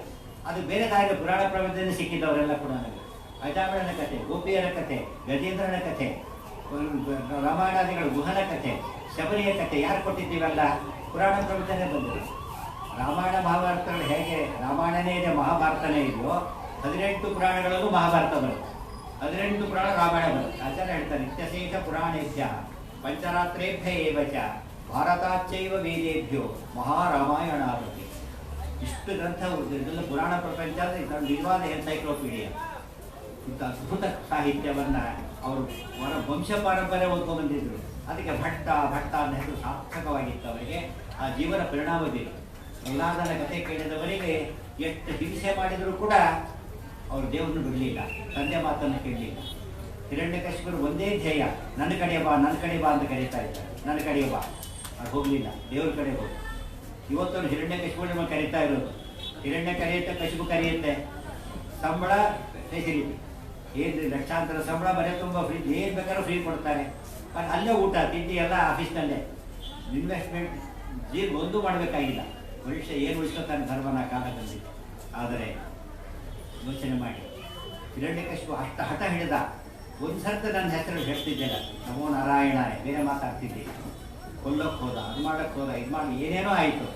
ರಾಯರ ಮೇಲೆ ಎಕ್ಸ್ಪೆರಿಮೆಂಟ್ ಆದಂತೆ ಬಡತನ, ಅನ್ನಕ್ಕಿಲ್ಲ, ಬಟ್ಟೆ ಇಲ್ಲ ಅಂತ ಸ್ಥಿತಿಯಲ್ಲಿ ಅವ್ರು ಬಿಡಲಿಲ್ಲ. ದೇವರನ್ನು ಬಿಡಲೇ ಇಲ್ಲ. ಶಾಸ್ತ್ರ ಮುಖ್ಯ, ತಜಸ್ತ್ರ. ಆಚಾರ್ಯ ಶಾಸ್ತ್ರವನ್ನು ಓದಿದ್ರು ಹೇಳಿದರು. ಅಭ್ರಮಂ ಭಂಗರಹಿತ ಅಜಡಂ ವಿವಲಂ ಸದಾ ಆನಂದ ತೀರ್ಥವತುರಂ ಅದೇ ತಾಪತ್ರ ಯಾವ. ನಮ್ಗೆ ಎಷ್ಟೋ ಸರ್ತಿ ಹೇಳ್ತದೆ ಹಿರಣ್ಯಕಶಿಪುವಿನ ಬಾಧೆಯನ್ನು ಪ್ರಹ್ಲಾದ ಹೇಗೆ ತಡ್ಕೊಂಡ ಅಂತ ನಮಗೆ ಕೇಳಿ ಗೊತ್ತಿದೆ. ಆದರೆ ರಾಯರು ದಾರಿದ್ರ್ಯದ ಸಂಕಟವನ್ನು ಹೇಗೆ ತಡ್ಕೊಂಡ್ರು ಅಂದರೆ ಅದೇ ಪ್ರಹ್ಲಾದನಾಗಿದ್ದಕ್ಕೆ ತಡ್ಕೊಂಡ್ರೆ ಹೊರತು ಬೇರೆ ಸಾಧ್ಯ ಇರಲಿಲ್ಲ. ಹಿರಣ್ಯಕಶಿಪುವಿನ ಹತ್ತಿರ ಇದ್ದು ದೂರ ಇದ್ದಿ, ಹಿರಣ್ಯಕಶಿಪು ಪಕ್ಕದಲ್ಲಿದ್ದರೂ ಬಾಧೆ, ದೂರ ಇದ್ದು ಬಾಧೆ, ಏನೇ ಮಾಡಲಿಲ್ಲ. ಅದರ ಪ್ರಭಾವ ಅಲ್ಲಿ ಹಿರಣ್ಯಕಶಿಪು ಸತ್ತ ನರಸಿಂಹದೇವರು ಕಂಡು. ಇಲ್ಲಿ ಅವರ ದಾರಿದ್ರ್ಯ ಸತ್ತಿತು, ಮಠನೇ ಅವರಿಗೆ ಬಂತು. ಮಠದಲ್ಲಿ ಮಠಾಧೀಶರಾಗಬೇಕು. ಕರೆದ್ರು ಅವರನ್ನ, ವೆಂಕಟ ಸ್ವಪ್ನ ಆಗಿದೆ ನನಗೆ, ನೀವೇ ಶೆಟ್ಟಿಗಳು, ನೀವೇ ಪೀಠಾಧೀಶರಾಗಬೇಕು ಅಂದರೆ ಅವ್ರು ಹೇಳ್ತಾರೆ, ಅವ್ರ ಮಾತು ಮಂತ್ರದಂಥ ಮಾತ್ರ ಏನು ಬರೀತಾರೆ, ಮಂತ್ರ ಇದ್ದ ನನಗೇನು ಯೋಗ್ಯತೆ ಇದೆ, ಅಂಥವ್ರ ಬಾಯಲ್ಲಿ ಮಾತು ಬರ್ತಾರೆ, ನನಗೇನು ಯೋಗ್ಯತೆ ಇದೆ, ನಾನೇನು ಅಲ್ಲ, ಪೀಠ ಇಲ್ಲಿ ನಾನೇ ಇಲ್ಲಿ, ನನಗೆ ಬೇಡ ಅಂತ ಹೇಳ್ತಾರೆ. ಈ ಮಾತನ್ನು ಒಬ್ಬರಾರು ಆಡೋಕ್ಕೆ ಸಾಧ್ಯನೇ ಇವತ್ತು, ಸಾಧ್ಯ ಇಲ್ಲ. ಅವರು ಗುರುಗಳು ಎಂಥವ್ರು, ನಿಮಗಿದೆ ಶಾಂತಿ ಕಾಂತಿ ಧೀರತಾ ಉದಾರತ ಅಂತ ಹಾಗೆ ನೋಡಿದ್ದಾರೆ ಶಿಷ್ಯರನ್ನು. ಶಾಂತಿ ಕಾಂತಿ ಧೈರ್ಯ ಉದಾರಿ ಎಷ್ಟಿದೆ ನಿಮಗೆ ಇದರೊಳಗೆ. ಗುರುಗಳೆಲ್ಲ ತಾಯಿ ಗುಣಗಳು ಇನ್ನೊಬ್ರು ಹೇಳ್ಬೇಕಂತೆ, ನಾವು ಹೇಳ್ಕೋಬಾರ್ದು. ದೋಷ ನಾವು ಹೇಳ್ಕೋಬೇಕಂತೆ, ಗುಣ ಇನ್ನೊಬ್ರು ಹೇಳ್ಬೇಕಂತೆ. ಉಲ್ಟಾ ಪಾಠ ಗುಣ ನಾವು ಹೇಳ್ಕೊಂತೆ, ದೋಷ ಬಾಯಿಗೋದ ಬೈತಿರ್ತಾರೆ. ಹೀಗಿರಬಾರ್ದು. ಬರೀ ಗುರುಗಳು ಹೀಗಿದೆ, ಅದು ಯಾರೋ ಹೇಳ್ಕೊಂಡ್ರೆ ಪ್ರಯೋಜನ ಇಲ್ಲ. ಇವನು ಮೆಡಿಟೇಟ್ ಸ್ಟೂಡೆಂಟ್ ಅಂತ ಮೇಷ್ಟ್ರು ಹೇಳಬೇಕು, ಯಾರೋ ಹೇಳಿದ್ರೆ ಅರ್ಥ ಇಲ್ಲ. ಗುರುಗಳು ಸುಧೀಂದ್ರ ಶ್ರವಣ ಮೇಷ್ಟ್ರು ಅವ್ರು ಹೇಳ್ತಾರೆ, ಶಾಂತಿ ಕಾಂತಿ ಧೀರತಾ ಉದಾರತ ಚ. ಇನ್ನೇನು ಬೇಕು ನಿಮಗೆ, ಇದಿದೆ. ಕೇತುಸ್ತಾಸಾಂ ಮತ್ಪ್ರಸಾದೋ ಗರಿಯ, ನಮ್ಮ ಅನುಗ್ರಹ ಇದೆ. ದೇವರು ನಮಗೆ ಹೇಳಿದ್ದಾರೆ, ನಿಮಗೆ ಆಶ್ರಮ ಕೊಡಿ ಅಂತೇಳಿ. ಎಂಥ ಸವಾಲು ಗೊತ್ತಾಯಿತು. ಉಳಿದವರಾಗಿದ್ದರೆ ಬಿಡಿ ಕೂತೇ ಬಿಡ್ತಿದ್ರು ಆಗಲೇ. ಹೇಳ್ತಾರೆ ಸಾಧ್ಯ ಇಲ್ಲ. ಬಾಲಾ ಭಾರ್ಯ ಬಾಲಕೋ ಲೋಭನೀತಃ ಬಾಲಶ್ಚಾಹಂ ನಾಶ್ರಮೇ ಮೇಸ್ತಿ ವಾಂಚ. 4 ಮಾತು ಎಲ್ಲ ಬರೆದಿಟ್ಕೊಂಡ್ರು ಮನೆಯೊಳಗೆ. ಎಷ್ಟು ರೆಸ್ಪಾನ್ಸಿಬಿಲಿಟಿ ಇದೆ ಮನುಷ್ಯನಿಗೆ. ಬಾಲಾಭಾರ್ಯ ಡೈವರ್ಸ್ ಕೇಸ್ ನಿಂತೋಗ್ಬೇಕು. ರಾಯರ ಮಠಕ್ಕೆ ಬರೋ ಯಾರು ಡೈವರ್ಸ್ ಕೇಸ್ ಅಪ್ಲೈಯೇ ಮಾಡಬಾರ್ದು. ಕಾರಣ ರಾಯರು ಹೇಳಿದ ಮಾತಿದೆ, ಹೆಂಡತಿ ಸಿಕ್ಕೊಂಡು ಕೈ ಬಿಡೋದಿಲ್ಲ. ಶಪಥ ಮಾಡಿ ಸ್ವೀಕಾರ ಮಾಡಿರೋದು. ಒಂದ್ಸತಿ ಆಸ್ತಿ ಬರ್ಕೊಡ್ತಾರೆ, ಏನು ಮಾಡಿ ತೊಗೊಳಕ್ಕೆ ಸಾಧ್ಯ? 79 ಕತೆ ಮುಗಿತದ್ರ ಕತೆ. Once for all gone. ಒಂದು ಆಸ್ತಿ ಹೋಗುತ್ತೆ, ಹೆಂಡತಿ ಮಕ್ಕಳು ಬಿಸಾಕ್ತಿರಲ್ಲ, ಏನು ಮುಡ್ಕದಿದ್ದಾರೆ. ಎಂಥ ಜನ ಇದ್ದಾರೆ. ವ್ಯಾಲ್ಯೂಸೇ ಇಲ್ವಾ? ಹೇಗಿದ್ರೆ ಜಡ ಪದಾರ್ಥಕ್ಕೆ ಗಮನ ಕೊಡ್ತೀವಿ, ಚೇತನಕ್ಕೆ ಬೆಲೆ ಇಲ್ವಾ? ಹ್ಯೂಮನ್ ವ್ಯಾಲ್ಯೂಸ್ ಬೆಲೆ ಇಲ್ವೇನು? ಬಾಲಾಭಾರ್ಯ, ಹೆಂಡತಿ ಚಿಕ್ಕವಳು. ಬಾಲಕೋ ನೋಪನೀತಃ, ಮಗನಿಗಿನ್ನು ಉಪನಯನ ಕೂಡ ನಾನು ಮಾಡಿದ್ದೆ. ಎಂಥ ಕಮಿಟ್ಮೆಂಟ್ ಇದೆ. ಬಾಲಶ್ಚಾಹ 24 ವರ್ಷ, ನಾನಿನ್ನು ಚಿಕ್ಕವಳು. ಆಶ್ರಮೇ ಮುಕ್ತಿ ವಾಂಚ, ನನಗೆ ಆಶ್ರಮ ಬೇಕು ಅನಿಸೇ ಇಲ್ಲ. ನನಗೆ ಆಶ್ರಮ ಬೇಕಾದ್ರೆ ಉದ್ಧಾರ ಆಶ್ರಮ ಬೇಕು ಅನ್ನೋ ಅರ್ಜೆ ಇಲ್ಲ. ನೀವು ಸಾಧನೆ ಮಾಡ್ಕೋಬೇಕು ಅಂತಿದ್ರೆ ಆಶ್ರಮ ಬೇಕಿಲ್ಲ ಅಂತ ಹೇಳ್ತಾರೆ. ಪುರಂದರದಾಸ ಆಗಿಲ್ವೇನು? ತಿರುಪತಿಚಾರ್ಯ, ನಾರಾಯಣ ಪಂಡಿತಾಚಾರ್ಯ ಆಗಿದ್ದಾರೆ, ಯಾದವಾರ್ಯರು ಆಗಿದ್ದಾರೆ. ಇದೆಲ್ಲ ಯೋಚನೆ ಮಾಡ್ತಾ ಹೋದರೆ ಈ 4 ಮಾತ್ರ ನೆನ್ಪಿಟ್ಕೊಂಡ್ರೆ ಇಡೀ ರಾಯರ ಜೀವನ ನೆನ್ಪಿಟ್ಟಾಗಿದೆ. ಅದಕ್ಕೆ ನಾನು ಇನ್ನೂ ಒತ್ತಾಯ ಮಾಡೋದಾದ್ರೆ ನಿರ್ಬಂಧಸ್ಥೆ ನಿರ್ಗಮಿಷ್ಯಾಮಿ ನೂನಂ, ನಾನು ಮಠ ಬಿಟ್ಟು ಹೋಗ್ತೇನೆ ಅಂತ ಹೇಳಿ. ಸ್ವಾಮಿ ಎಷ್ಟು ಖುಷಿ ಆಯ್ತು ಗೊತ್ತಾ ಮಾತು ಕೇಳಿದಾಗ. ಸಿಟ್ಟು ಬರಲಿಲ್ಲ ಅವ್ರಿಗೆ, ಖುಷಿ ಆಯ್ತು. ಯಾತಕ್ಕೆ ಅಂದರೆ ಒಬ್ಬ ಗೃಹಸ್ಥನಾಗಿ ಮನೆಯ ಬಗ್ಗೆ ಮಾತಾಡ್ತಾರೆ ಅಂದರೆ ನಾಳೆ ಮಠಕ್ಕೆ ಬಂದರೆ ಮಠ ಇವ್ರು ಕೈ ಬಿಡೋದಿಲ್ಲ ಅಂತ ಗ್ಯಾರಂಟಿ. ಇವತ್ತು ಬಂದು ನಾಳೆ ಮನೆ ಬಿಟ್ಟು ಬಂದು ಮಠನೂ ಬಿಟ್ಟು ಹೋಗ್ತಿದ್ದಾರೆ. ನಾಳೆ ಎಷ್ಟು ರೆಸ್ಪಾನ್ಸಿಬಿಲಿಟಿ, ಸೆನ್ಸ್ ಆಫ್ ರೆಸ್ಪಾನ್ಸಿಬಿಲಿಟಿ. ಇದು ವ್ಯಾಮೋಹ ಅಲ್ಲ, ಅದು ಕಮಿಟ್ಮೆಂಟ್. ಬದ್ಧತೆ ಬೇರೆ, ವ್ಯಾಮೋಹ ಬೇರೆ. ವ್ಯಾಮೋಹ ಇದ್ರೆ ಹಾಳಾಗ್ತಾನೆ, ಬದ್ಧತೆ ಇದ್ರೆ ಉದ್ಧಾರ ಆಗ್ತಾನೆ. ಅವ್ರು ಹೇಳಿದ್ರು ನಿಮಗೆ ಪೀಠ ಗಟ್ಟಿ ಆಯ್ತು ಅಂತ ಹೇಳಿ. ರಾಯರ ಜೀವನ ದೊಡ್ಡ ಪವಾಡ. ರಾತ್ರಿ ಹೋದ್ರು ಯೋಚನೆ ಮಾಡ್ತಾ ಕೂತಿದ್ದಾರೆ. ಗುರುಗಳ ಮಾತು ಬಿಡ್ಲಕ್ಕೆ ಬರೋದಿಲ್ಲ, ಆದರೆ ಸಂಸಾರ ಬಿಡ್ಲಕ್ಕೆ ಸಾಧ್ಯ ಇಲ್ಲ. ಏನು ಮಾಡಬೇಕು? ದೇವರು ಸ್ವಪ್ನದಲ್ಲಿ ಹೇಳಿದ್ದಾರೆ ಅಂದ ಮೇಲೆ ಏನಾಗಿರ್ಬೇಕಾಗಿದೆ? ಯೋಚನೆ ಮಾಡ್ತಾ ಕೂತರಂತೆ. ಎಂಥ ಮಹಾನುಭಾವರು. ಎದ್ದೇ ಇಲ್ಲ, ಹಾಗೆ ಕೂತಿದ್ದಾರೆ. ಬೆಳಗಾಗ್ತಾ ಬಂತು. ಬೆಳಗಿನ ಜಾವ ಕನಸಲ್ಲ, ಹಾಗೆ ಕೂತಿದ್ರು. ಸಾಕ್ಷಾತ್ ಸರಸ್ವತಿ ಕಣ್ಣಿಗೆ ಕಾಣಿಸ್ತಾ ಇದ್ದಾರೆ. ಏನು ಭಾಗ್ಯ ರಾಯರು. ಯೋಚನೆ ಮಾಡಿ 4 ಅಕ್ಷರ ಓದಕ್ಕೆ ಬಂದರೆ ಖುಷಿಯಾಗಿಬಿಡುತ್ತೆ. ಅರ್ಥ ಆದರೆ ಖುಷಿಯಾಗಿ. ಸರಸ್ವತಿ ದೇವಿ ಭವತಿ ಯದನುಭಾವ ದೇನ ಮುಕೋಪಿ ವಾಗ್ಮಿ ಜಡಮತಿರಪಿ ಜಂತುರ್ಜಾಯತೆ ಪ್ರಾಜ್ಞಮೌಲಿ ಸಕಲ ವಚನ ಚೇತೋ ದೇವತಾ ಭಾರತೀ ಸಾ ಮಮ ವಚತಿ ನಿಧತ್ತಾಂ ಸನ್ನಿಧಿಂ ಮಾನಸೀಚ. ಯಾವ ಸರಸ್ವತಿ ಅನುಗ್ರಹ ಮಾಡಿದರೆ ಲೋಕದಲ್ಲಿ ವಿಖ್ಯಾತ ಕಳಿಸಿಬಿಡುತ್ತಾನೋ ಅಂಥವ್ರು ಕಣ್ಣಾರೆ ಕಂಡುಬಿಟ್ಟಿದ್ದಾರೆ. ಏನು ಆನಂದ ಆಗಿರ್ಬೇಕಲ್ಲ ಯೋಚನೆ ಮಾಡಿ. ಅವ್ರು ಮಾತಾಡ್ತಾರೆ, ಸ್ವಲ್ಪ ಬರೀ ಕಾಣಲಿಲ್ಲ, ತುಂಬ ಉದ್ದೇಶ ಮಾಡ್ತಾರೆ, ಹೊತ್ತಿಲ್ಲ. ಅದಕ್ಕೆ ಕೊನೆಗೆ ಹೇಳ್ತಾರೆ, ಯೋಚನೆ ಮಾಡಬೇಡಿ, ನೀವು ಸನ್ಯಾಸ ತಗೋಬೇಕು, ಪೀಠಾಧೀಶರಾಗಬೇಕು, ಇಲ್ಲದವರೇ ಜಗತ್ತು ಉಳಿಯೋದಿಲ್ಲ. ಇದು ಅವತ್ತು ಹೇಳಿದ ಮಾತು. ಇವತ್ತು ನಮಗೆ ಗೊತ್ತಿದೆ. ಮೈನಸ್ ರಾಘವೇಂದ್ರ ಸ್ವಾಮಿಗಳ ಮಠ ಅಂತೇಳಿ ನಮ್ಮ ಗತಿ ಏನಾಗ್ತಿತ್ತು ಯೋಚನೆ ಮಾಡಿರೋಣ. ಊಟ ತಿಂಡಿ ಇಲ್ಲ, ಶ್ರಾದ್ದ ಪಕ್ಷ ಎಲ್ಲ ನಿಂತು ಹೋಗ್ತಾ ಇತ್ತು. ಹೆಚ್ಚು ಕಡೆ ಮನುಷ್ಯ ಬದುಕೋದು ಎಷ್ಟು ದುಸ್ತರವಾಗ್ತಿತ್ತು. ಎಷ್ಟೋ ಜನಕ್ಕೆ ಇವತ್ತು ತಂದೆ ತಾಯಿಗಳ ನಂಬಿಕೆ ಇಲ್ಲ. ರಾಘವೇಂದ್ರ ಅಂತ ಅಷ್ಟು ಜಗತ್ತು ಭರವಸೆ ಸಿಕ್ಕಾಗಲ್ಲ. ಎಂಥ ವ್ಯಕ್ತಿತ್ವ ಅವರು. ಅವ್ರು ಅವತ್ತು ಹೇಳಿದ್ದಾರೆ ಮಾತನ್ನ, ಇವತ್ತು ದೊಡ್ಡದಲ್ಲ, ಅವತ್ತು ಮತ್ತೆ ಹೇಳಿದ್ದಾರೆ ಅಂದರೆ ಎಷ್ಟು ದೈವ ಅನುಗ್ರಹ ಇರ್ತವೆ. ದೇವಸ್ವಭಾವೋ ದಿವಿಜದ್ರುಮೋಯಂ ಇಷ್ಟಪ್ರದೋಮೇ ಸತತಂ ಸ ಭೂಯ. ಈ ಮಾತು ಅರ್ಥ ಆಗುತ್ತೆ. ಒಳ್ಳೇಬೇಕು, ನೀವು ಧರ್ಮ ಉಳಿಬೇಕು. ನಿಮಗೆ ಆಶ್ರಮ ಬೇಕಿಲ್ಲ ಗೊತ್ತು ನಮಗೆ, ಆದರೆ ನೀವು ಆಶ್ರಮ ತಗೊಳ್ಳಿ ಜನ ಉಳಿಯೋಕ್ಕೆ ಸಾಧ್ಯ ಇಲ್ಲ. ನಿಮಗೆ ಆಶ್ರಮ ಬೇಡ, ಡ್ರೈವ್ ಬೇಕಾಗಿಲ್ಲ. ಆ ಪ್ಯಾಸೇಜರ್ ಗತಿ ಏನಾಗಬೇಕು? ಪ್ಯಾಸೆಂಜರ್ ಕೂತ್ಕೊಂಡ್ರೆ ಅಡುಗೆ ಒಳಗೆ ಗತಿ ಏನಾಗಬೇಕು? ನಿಮಗೇನು ಬೇಕಿಲ್ಲ, ಬಟ್ ಡ್ರೈವ್ ಮಾಡಿ ಅಷ್ಟು ಜನ ಬದುಕ್ತಾರೆ ಅಂತ ನೀವು ಸಮಾಜ ಮುನ್ನಡೆಸ್ಬೇಕು. ಮುನ್ನಡೆಸಲೇಬೇಕು. ಯೋಗ್ಯತೆ ಬಗ್ಗೆ ಮಾತಾಡಬೇಡಿ ಅಂತ ಹೇಳ್ತಾ ಕೊನೆಗೆ ಒಂದು ರಾಘವೇಂದ್ರ ಹೇಳ್ತಾರೆ, ಮಂತ್ರವ ಶೋಭನಿಷ್ಯ. ಮಂತ್ರವನ್ನು ಅವರು ಉದ್ದೇಶ ಮಾಡಿದ್ರಂತೆ. ಏನು ಭಾಗ್ಯ ರಾಯರು. ಒಳ್ಳೆ ಗುರುಗಳು ಉದ್ದೇಶ ಮಾಡಿದ್ರು ಸಾಕು. ಸಕಲ ವಿದ್ಯಾಭಿಮಾನಿ ದೇವತೆಯವರು. ಚತುರವದನನ ರಾಣಿ, ಅತಿರೋಹಿತ ವಿಮಲ ವಿಜ್ಞಾನಿ, ನಿಗಮ ಪ್ರತತಿಗಳಿಗಭಿಮಾನಿ, ವೀಣಾಪಾಣಿ ಬ್ರಹ್ಮಾಣಿ, ರತಿಸಿ ಬೇಡುವೆ ಜನನಿ, ಲಕ್ಷ್ಮೀಪತಿಯ ಗುಣಗಳನ್ನು ತುತಿಪುರಕ್ಕೆ ಸನ್ಮತಿಯ ಪಾಲಿಸಿ ನೆಲೆಸು ನೀ ಮದ್ವದನ ಸದನದಲ್ಲಿ. ಯಾರನ್ನು ಪ್ರಾರ್ಥನೆ ಮಾಡ್ತೇವೆ ಅವರು ಡೈರೆಕ್ಟ್ ಮಂತ್ರ ಹೇಳ್ಬೇಕಾದ್ರೆ ಏನು ಪುಣ್ಯ ಮಾಡಿರ್ಬೇಕಾರೆ, ಎಷ್ಟು ವರ್ಷ ಸತ್ಯ ಧರ್ಮ ರಥಾಯಚ. ಆ ಒಂದು ಪುಣ್ಯ ಅವ್ರಿಗೆ ಎಷ್ಟು ಬೇರೆ ಒಯ್ದಿದೆ ಅಂದರೆ ಅಗಮ್ಯ ಮಹಿಮಾಲೋಕೆ ರಾಘವೇಂದ್ರೋ ಮಹಾಯಶ. ಮುಂದಿನ ಪವಾಡ ಎಲ್ಲರಿಗೂ ಗೊತ್ತಾಗಿದೆ. ರಾಘವೇಂದ್ರ ಸ್ವಾಮಿಗಳಾದರೂ ಜಗದ್ವಿಖ್ಯಾತವಾದಂತಹ ಹೆಸರು ಬಂತು. ಆ ಹೆಸರು ದೇವರ ಹೆಸರು, ರಾಘವೇಂದ್ರ ದೇವರ ಹೆಸರು. ಈಗ ರಾಮದೇವರು ಹೇಗಿದ್ರು ಗೊತ್ತಾಗ್ತದೆ. ರಾಮದೇವರು ಮೋಕ್ಷಕ್ಕೆ ಹೊರಟಿದ್ದಾರೆ, ಪರನಾಮ ಕೊಟ್ಟಿದ್ದಾರೆ, ಎಲ್ಲರನ್ನು ಕರೀತಾ ಇದ್ದಾರೆ. ಸಮಾಯಾತ ಸಮಾಯಾತ ಏ ಮೋಕ್ಷ ಪದೇಕ್ಷವ. ಬನ್ನಿ ಬನ್ನಿ ಬನ್ನಿ, ಯಾರಿಗೆ ದುಃಖದಿಂದ ಬಿಡುಗಡೆ ಬೇಕೋ ಅವ್ರು ಬನ್ನಿ, ಸುಖ ಬೇಕೋ ಅವರು ಬನ್ನಿ ಅಂತ ರಾತ್ರಿ ಡಂಗುರ ಸಾರಿಸಿದ್ರಲ್ಲ. ಮಂತ್ರಾಲಯ ಕೂತ್ಕೊಂಡು ಸಮಾಯಾತ ಸಮಾಯಾತ ಅಂತ ಕರೀತಾ ಇದ್ದಾರೆ. ಅಂದರೆ ರಾಮದೇವರ ಹೆಸರಿಗೆ ಸಂಪೂರ್ಣ ನ್ಯಾಯ ಸಲ್ಲಿಸಿದ ಮಹಾನುಭಾವರು ರಾಘವೇಂದ್ರ ಸ್ವಾಮಿಗಳು. ಬನ್ನಿ ಬನ್ನಿ ಬನ್ನಿ, ಹೋಗಿ ಅಂತಿಲ್ಲೇ ಇಲ್ಲ ಅವ್ರಿಗೆ. ಬನ್ನಿ ಬನ್ನಿ ಬನ್ನಿ.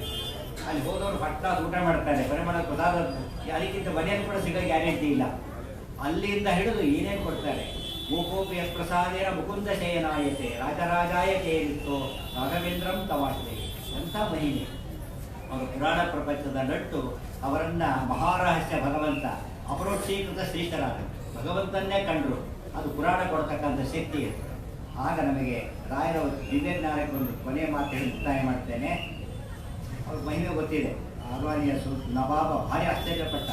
ಅವ್ರು ತಂದ ಮಾಂಸದ ಪದಾರ್ಥಗಳೆಲ್ಲ ಅವ್ರು ತಂದಿಟ್ರೆ ನೀರು ತೋಟೆ ಮಾಡಿದರೆ ಎಲ್ಲ ಅರಿವಿನೇತ ಫಲಾರ್ಥಗಳನ್ನೆಲ್ಲ ಹಣ್ಣು ಹೂಗಳನ್ನು ಮಾಡಿದಂತಾರೆ.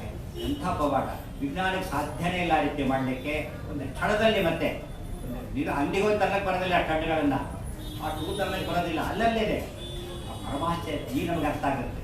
ಹೇಗೆ ಅವರು ನಿಷಿದ್ಧ ಪದಾರ್ಥಗಳನ್ನು ಹಣ್ಣು ಹೂವಾಗಿ ಕನ್ವರ್ಟ್ ಮಾಡಿದ್ರು. ಕೆಟ್ಟ ವ್ಯಕ್ತಿಗಳನ್ನು ಒಳ್ಳೆಯ ವ್ಯಕ್ತಿಗಳನ್ನೇ ಕನ್ವರ್ಟ್ ಮಾಡೋ ಶಕ್ತಿ ರಾಯರಿಗಿದೆ. ಆದ್ದರಿಂದ ಅವ್ರು ಉದ್ಯೋಗ ಮಾಡ್ಕೋಬೇಕು. ಸತ್ಯ ಧರ್ಮ ರಥ ಆಗುತ್ತೆ. ಅವ್ರ ಕಥೆ ಕೇಳಿದ ಬಟ್ಟೆ ಕಳ್ತನ ಬಿಟ್ಟುಬಿಡ್ಬೇಕು, ಮೋಸ ಬಿಟ್ಟುಬಿಡ್ಬೇಕು. ಅವರಂತೆ ನಾವು ಅವರು ಶಿಷ್ಯ ಅಂತ ಅನ್ಕೋಬೇಕಾದ್ರೆ ಸ್ವಲ್ಪ ಗುಣ ಮೇಲೆ ಬರಬೇಕು ಅಂತ ಭಾವನೆ ಬಂದರೆ ಸರಿ. ಅದು ನೋಡಿದ ಆಶ್ಚರ್ಯಪಟ್ಟ. ಸ್ವಾಮಿ ಏನು ಬೇಕು, ಸಾಮ್ರಾಜ್ಯನ ಕೊಟ್ಟು ಏನು ಬೇಕು ತಗೊಳ್ಳಿ. ವಿಧರ್ಮೀಯ ನೆನಪಿರಲಿ ಆತ ಸುಲ್ತಾನ, ಹಿಂದೂನೇ ಅಲ್ಲ, ಫಸ್ಟು ಬ್ರಾಹ್ಮಣರಲ್ಲ, ಹಿಂದೂ ಅಲ್ಲ, ಬೇಕಾದ್ ಕೊಡ್ತೇನೆ ಕೇಳಿ ನಾವು ಏನು ಬೇಕಾಗಿಲ್ಲ. ಏನು ಇಲ್ಲದ ಕಾಲಕ್ಕೆ ಏನು ಕೇಳಿದವ್ರನ್ನ ಏನು ಬೇಕಿಲ್ಲ. ಗಂಟು ಬಿಡ್ತಾವ ನೋಡು, ಸ್ವಾಮಿ ನಿಮಗೆ ಬೇಕಿಲ್ಲ, ನಿಮಗೆ ಕೊಡೋದು ನನಗೆ ಬೇಕಿದೆ, ನಾನು ಉದ್ಧಾರಕ್ಕೋಸ್ಕರ ಏನಾದ್ರು ಕೇಳಿ ಅಂತ ಹೇಳಿದ್ರೆ ಅವ್ರು ಕೇಳಿದ್ದೇನು ಗೊತ್ತಾ? ಇವತ್ತಾರು ಯಾರು ಮೆಜೆಸ್ಟಿಕ್ನಲ್ಲಿ 100/100 ಆ ಥರ ಕೇಳ್ಬಿಡೋರು. ಅಂಥ ಜಾಗ ಸಿಕ್ತಿತ್ತು. ಅವ್ರು ಕೇಳಿದ್ದು ಹಾಗಿದ್ರೆ ಮಂಚಾಲೆ ಕೊಡು. ಅವ್ರು ನಕ್ಕು ಬಿಡ್ತಾರೆ, ಸ್ವಾಮಿ ಮಂಚಾಲೆ ಏನಿದೆ ಅಂತ ಹೇಳ್ತಾರೆ. ಇವತ್ತಿಗೂ ವೈರಸ್ ರಾಯರು ಏನಿಲ್ಲ ಮಂಚಾಲೆ, ಬಿಸಿಲಲ್ಲಿ ಹೋದರೆ ಕಾಲು ಸುಟ್ಕೊಂಡ್ಬಿಡ್ತೀವಿ ಅಷ್ಟೇ, ಏನಿಲ್ಲ. ಅದನ್ನು ಕೊಡು. ಅದು ಬಿಟ್ಟು ಬೇರೆ ಏನಾದ್ರು ಕೇಳಿ ಕೊಡ್ತೇನೆ, ಆಭರಣನೇ ಕೊಡ್ತೇನೆ. ಅವ್ರು ಕೇಳಿ ಅದೊಂದೇ ಕೊಡಲು ಬೇಕಾಗಿರೋದು. ಯಾತಕ್ಕೆ? ಯಾರಿಗೂ ಗೊತ್ತಿಲ್ಲ ರಹಸ್ಯ. ಪುರಾಣ ಪ್ರಪಂಚ ಪ್ರಹ್ಲಾದ ಯಜ್ಞ ಮಾಡಿದ ಜಾಗ ಅದು ಗೊತ್ತಿಲ್ಲ ಯಾರಿಗೂ ಕೂಡ. ಅದು ರಾಯರಿಗೆ ಗೊತ್ತಿತ್ತು. ಯಾಕೆ? ವಿಜ್ಞಾತ ಭಾರತ ಪುರಾಣ ಮಹಾರಹಸ್ಯಂ ಎಂಭಟ್ಟ ಇತ್ಯಭಿವದಂತಿ ಜನಾವಿನಿ. ಅದೇ ಕೊಡು ಬಿಟ್ಬಿಡೋದಾಗಿದೆ. ತಕ್ಷಣ ನಿರ್ವಾಹ ಇಲ್ಲ ಕೊಟ್ಟರು. ಅದನ್ನು ನೋಡಿದರೆ ಎಂಥ ಶಿಲೆ, ರಾಮದೇವರು ಕೂತಂಥ ಶಿಲೆ, ಅವರು ವೃಂದಾವನದ ಶಿಲೆ. ಅದು ನೋಡಿ ಪ್ರಹ್ಲಾದ ಯಜ್ಞ ಮಾಡಿದ ಜಾಗ, ಅಲ್ಲಿ ಅವರು ವೃಂದಾವನ 12,000 ಲಕ್ಷ್ಮೀನಾರಾಯಣ ಸಾಲಿಗ್ರಾಮ ತರಿಸಿ 1,200 ಸೆಲೆಕ್ಟ್ ಮಾಡಿ ತಲೆ ಮೇಲೆ ಇಟ್ಕೊಂಡು ರಾಯರು ಕೂತಿದ್ದಾರೆ. ಒಂದು ಸಾಲಿಗ್ರಾಮ ಹತ್ತಿರ ಮನೆಯಲ್ಲಿ ಇದ್ರೇನೆ, ಒಂದು ಬರೀ ಸಾಲಿಗ್ರಾಮ ಇದ್ರೇನೆ 3 ಯೋಜನೆ ದೂರ ಕ್ಷೇತ್ರ ಅಂತೆ.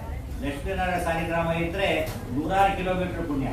ಅಂಥದ್ದು 1,000 ಲಕ್ಷ್ಮೀನಾರಾಯಣ ಸಾಲಿಗ್ರಾಮ. ಒಳಗೆ ಲಕ್ಷ್ಮೀನಾರಾಯಣ ವಿಶೇಷ ಚಿಂತನೆ.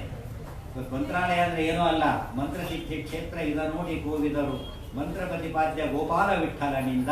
ಅದು ಗೋಪಾಲದಾಸ್ ಹೇಳ್ತಾರೆ. ಎಷ್ಟು ಸಿದ್ಧಿ ಅವರು ಕುತ್ಕೊಂಡು ಹಾಗೆ ಅನೌನ್ಸ್ ಮಾಡಿ ಕೂತಿದ್ದಾರೆ. ಅದರಲ್ಲಿ ವೃಂದಾವನಸ್ಥರಾಗ್ತಾರೆ. ವಿಶ್ವಖ್ಯಾತಿಯ ದಿವಸವಾಯಿತು ರಾಘವೇಂದ್ರ ಸ್ವಾಮಿಗಳ ಆರಾಧನೆ ಅಂತ ಹೇಳಿದರೆ ಇವತ್ತು ಮಠಗಳೇ 1000 ಇದೆ.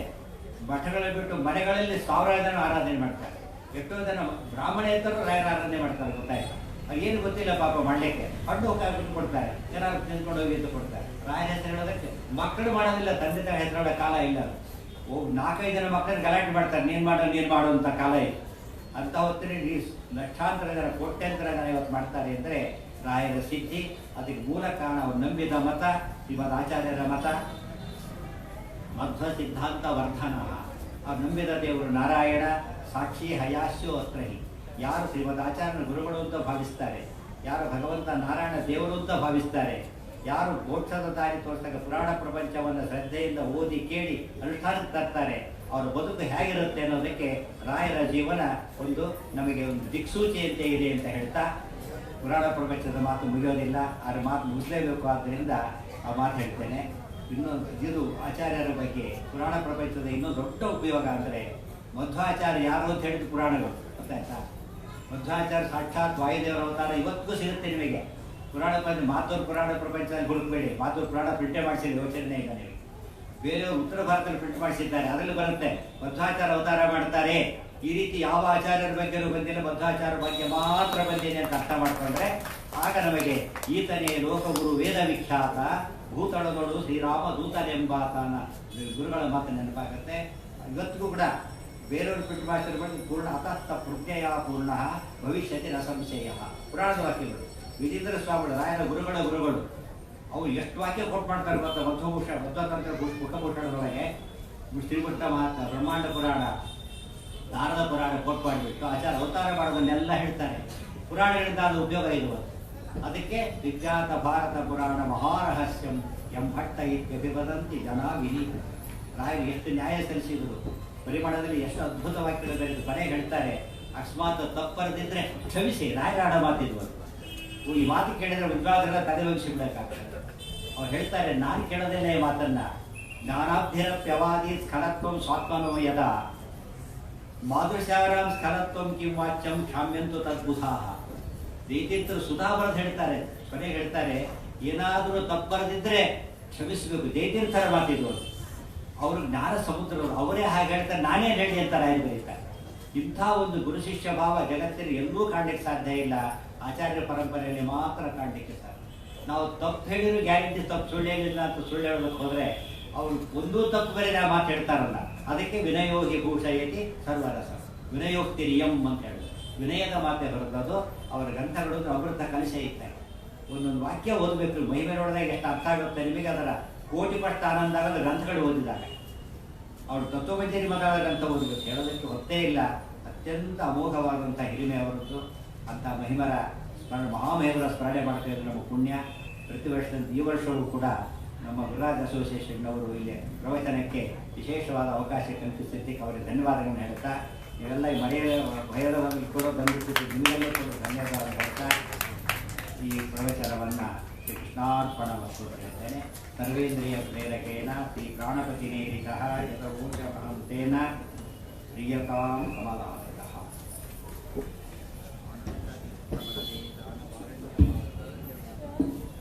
ಪರಮ ಪೂಜ್ಯ ಆಚಾರ್ಯರು ಪುರಾಣ ಪ್ರಪಂಚ ಅನ್ನುವ ಪ್ರವಚನದ ಮೂಲಕ ಪಂಡಿತ ಪಾಮರರಿಗೆ ಅತ್ಯುತ್ತಮವಾದ ಶಾಕ್ ಟ್ರೀಟ್ಮೆಂಟ್ ಅಂದರೆ ತಪ್ಪಿಲ್ಲ. ಕ್ಷಣ ಕ್ಷಣಕ್ಕೂ ಕೂಡ ರಾಯರಲ್ಲಿ ಅತ್ಯಂತ ಭಕ್ತಿಯನ್ನು ತುಂಬುವಂತಹ ಮನೋಜ್ಞವಾದ ಪ್ರವಚನವನ್ನ ಪರಮ ಪೂಜ್ಯರು ಕೊಟ್ಟಿರ್ತಕ್ಕಂಥದ್ದು. ಒಂದು ಬೇಸರದ ಸಂಗತಿ ಅಂದ್ರೆ ವರ್ಷಕ್ಕೊಂದೇ ದಿನ ಬರ್ತಾರೆ ಅನ್ನೋದೇ ಬೇಸರದ ಸಂಗತಿ. ಯಾಕಂದ್ರೆ ರಾಯರಲ್ಲಿ ನಮಗೆ ಈ ಹತ್ತಿದ ಜ್ಞಾನದ ಜ್ಯೋತಿ ನಿರಂತರ ಬೆಳಗಬೇಕು. ಇಂತಹ ತಿಳಿದಂತಹ ವಿದ್ವಾಂಸರು, ರಾಯರ ಹೃದಯವನ್ನ ಬಲ್ಲವರು, ರಾಯರ ಗ್ರಂಥ ಭಂಡಾರವನ್ನ ಬಲ್ಲವರು, ಹಾಗೆ ಪುರಾಣ ಪ್ರಪಂಚದಲ್ಲಿ ತಮ್ಮನ್ನ ತೊಡಗಿಸಿಕೊಂಡವರು ಮೇಲಿಂದ ಮೇಲೆ ಬಂದು ಅವರ ಬಗ್ಗೆ, ಅವರ ಗ್ರಂಥದ ಬಗ್ಗೆ, ಪುರಾಣದ ಎಚ್ಚರಿಕೆಯನ್ನು ನಮಗೆ ಕೊಡ್ತಾ ಇದ್ದಾಗ ಮಾತ್ರ ನಮ್ಮಲ್ಲಿಯೂ ಕೂಡ ಸ್ವಲ್ಪ ಆ ದಿಕ್ಕಿನಲ್ಲಿ ನಾವು ಕೂಡ ಮುಂದುವರಿಬಹುದು. ಪೂಜ್ಯ ಆಚಾರ್ಯರು ಈ ಕಾರ್ಯಕ್ರಮವನ್ನು ನಡೆಸಿಕೊಟ್ಟಿದ್ದಾರೆ. ಶ್ರೀಮಠ ಅದಕ್ಕಾಗಿ ಅವರಿಗೆ ಆಭಾರಿಯಾಗಿರುತ್ತೆ. ಪೂಜ್ಯ ಆಚಾರ್ಯರಿಗೆ ಬಿಡುವಿಲ್ಲದ ಇದರಲ್ಲಿಯೂ ಕೂಡ ಶ್ರೀಮಠದ ಮೇಲಿನ ಅಭಿಮಾನ, ರಾಯರಲ್ಲಿರುವ ಭಕ್ತಿಯಿಂದಾಗಿ ಪೂಜ್ಯ ಆಚಾರ್ಯರು ಈ ಕಾರ್ಯಕ್ರಮವನ್ನು ನಡೆಸಿಕೊಟ್ಟಿದ್ದಾರೆ. ಆಚಾರ್ಯರಿಗೆ ಮೇಲಿಂದ ಮೇಲೆ ಬರಬೇಕು ಅಂತ ಅವರಲ್ಲಿ ಮತ್ತು ಸವಿನಯವಾಗಿ ಪ್ರಾರ್ಥನೆ ಮಾಡಿಕೊಳ್ತಾ ನಮ್ಮ ಮಠದ ಕಾರ್ಯದರ್ಶಿಗಳು ಅವರಿಗೆ ಫಲತಾಂಬೂಲವನ್ನು ಕೊಡಬೇಕು, ಅವರು ಸ್ವೀಕಾರ ಮಾಡಿ ನಮ್ಮನ್ನು ಹಾರೈಸಬೇಕು ಅಂತ ಪೂಜ್ಯರಲ್ಲಿ ಸವಿನಯ ಪ್ರಾರ್ಥನೆ ಮಾಡಿಕೊಳ್ತೇವೆ.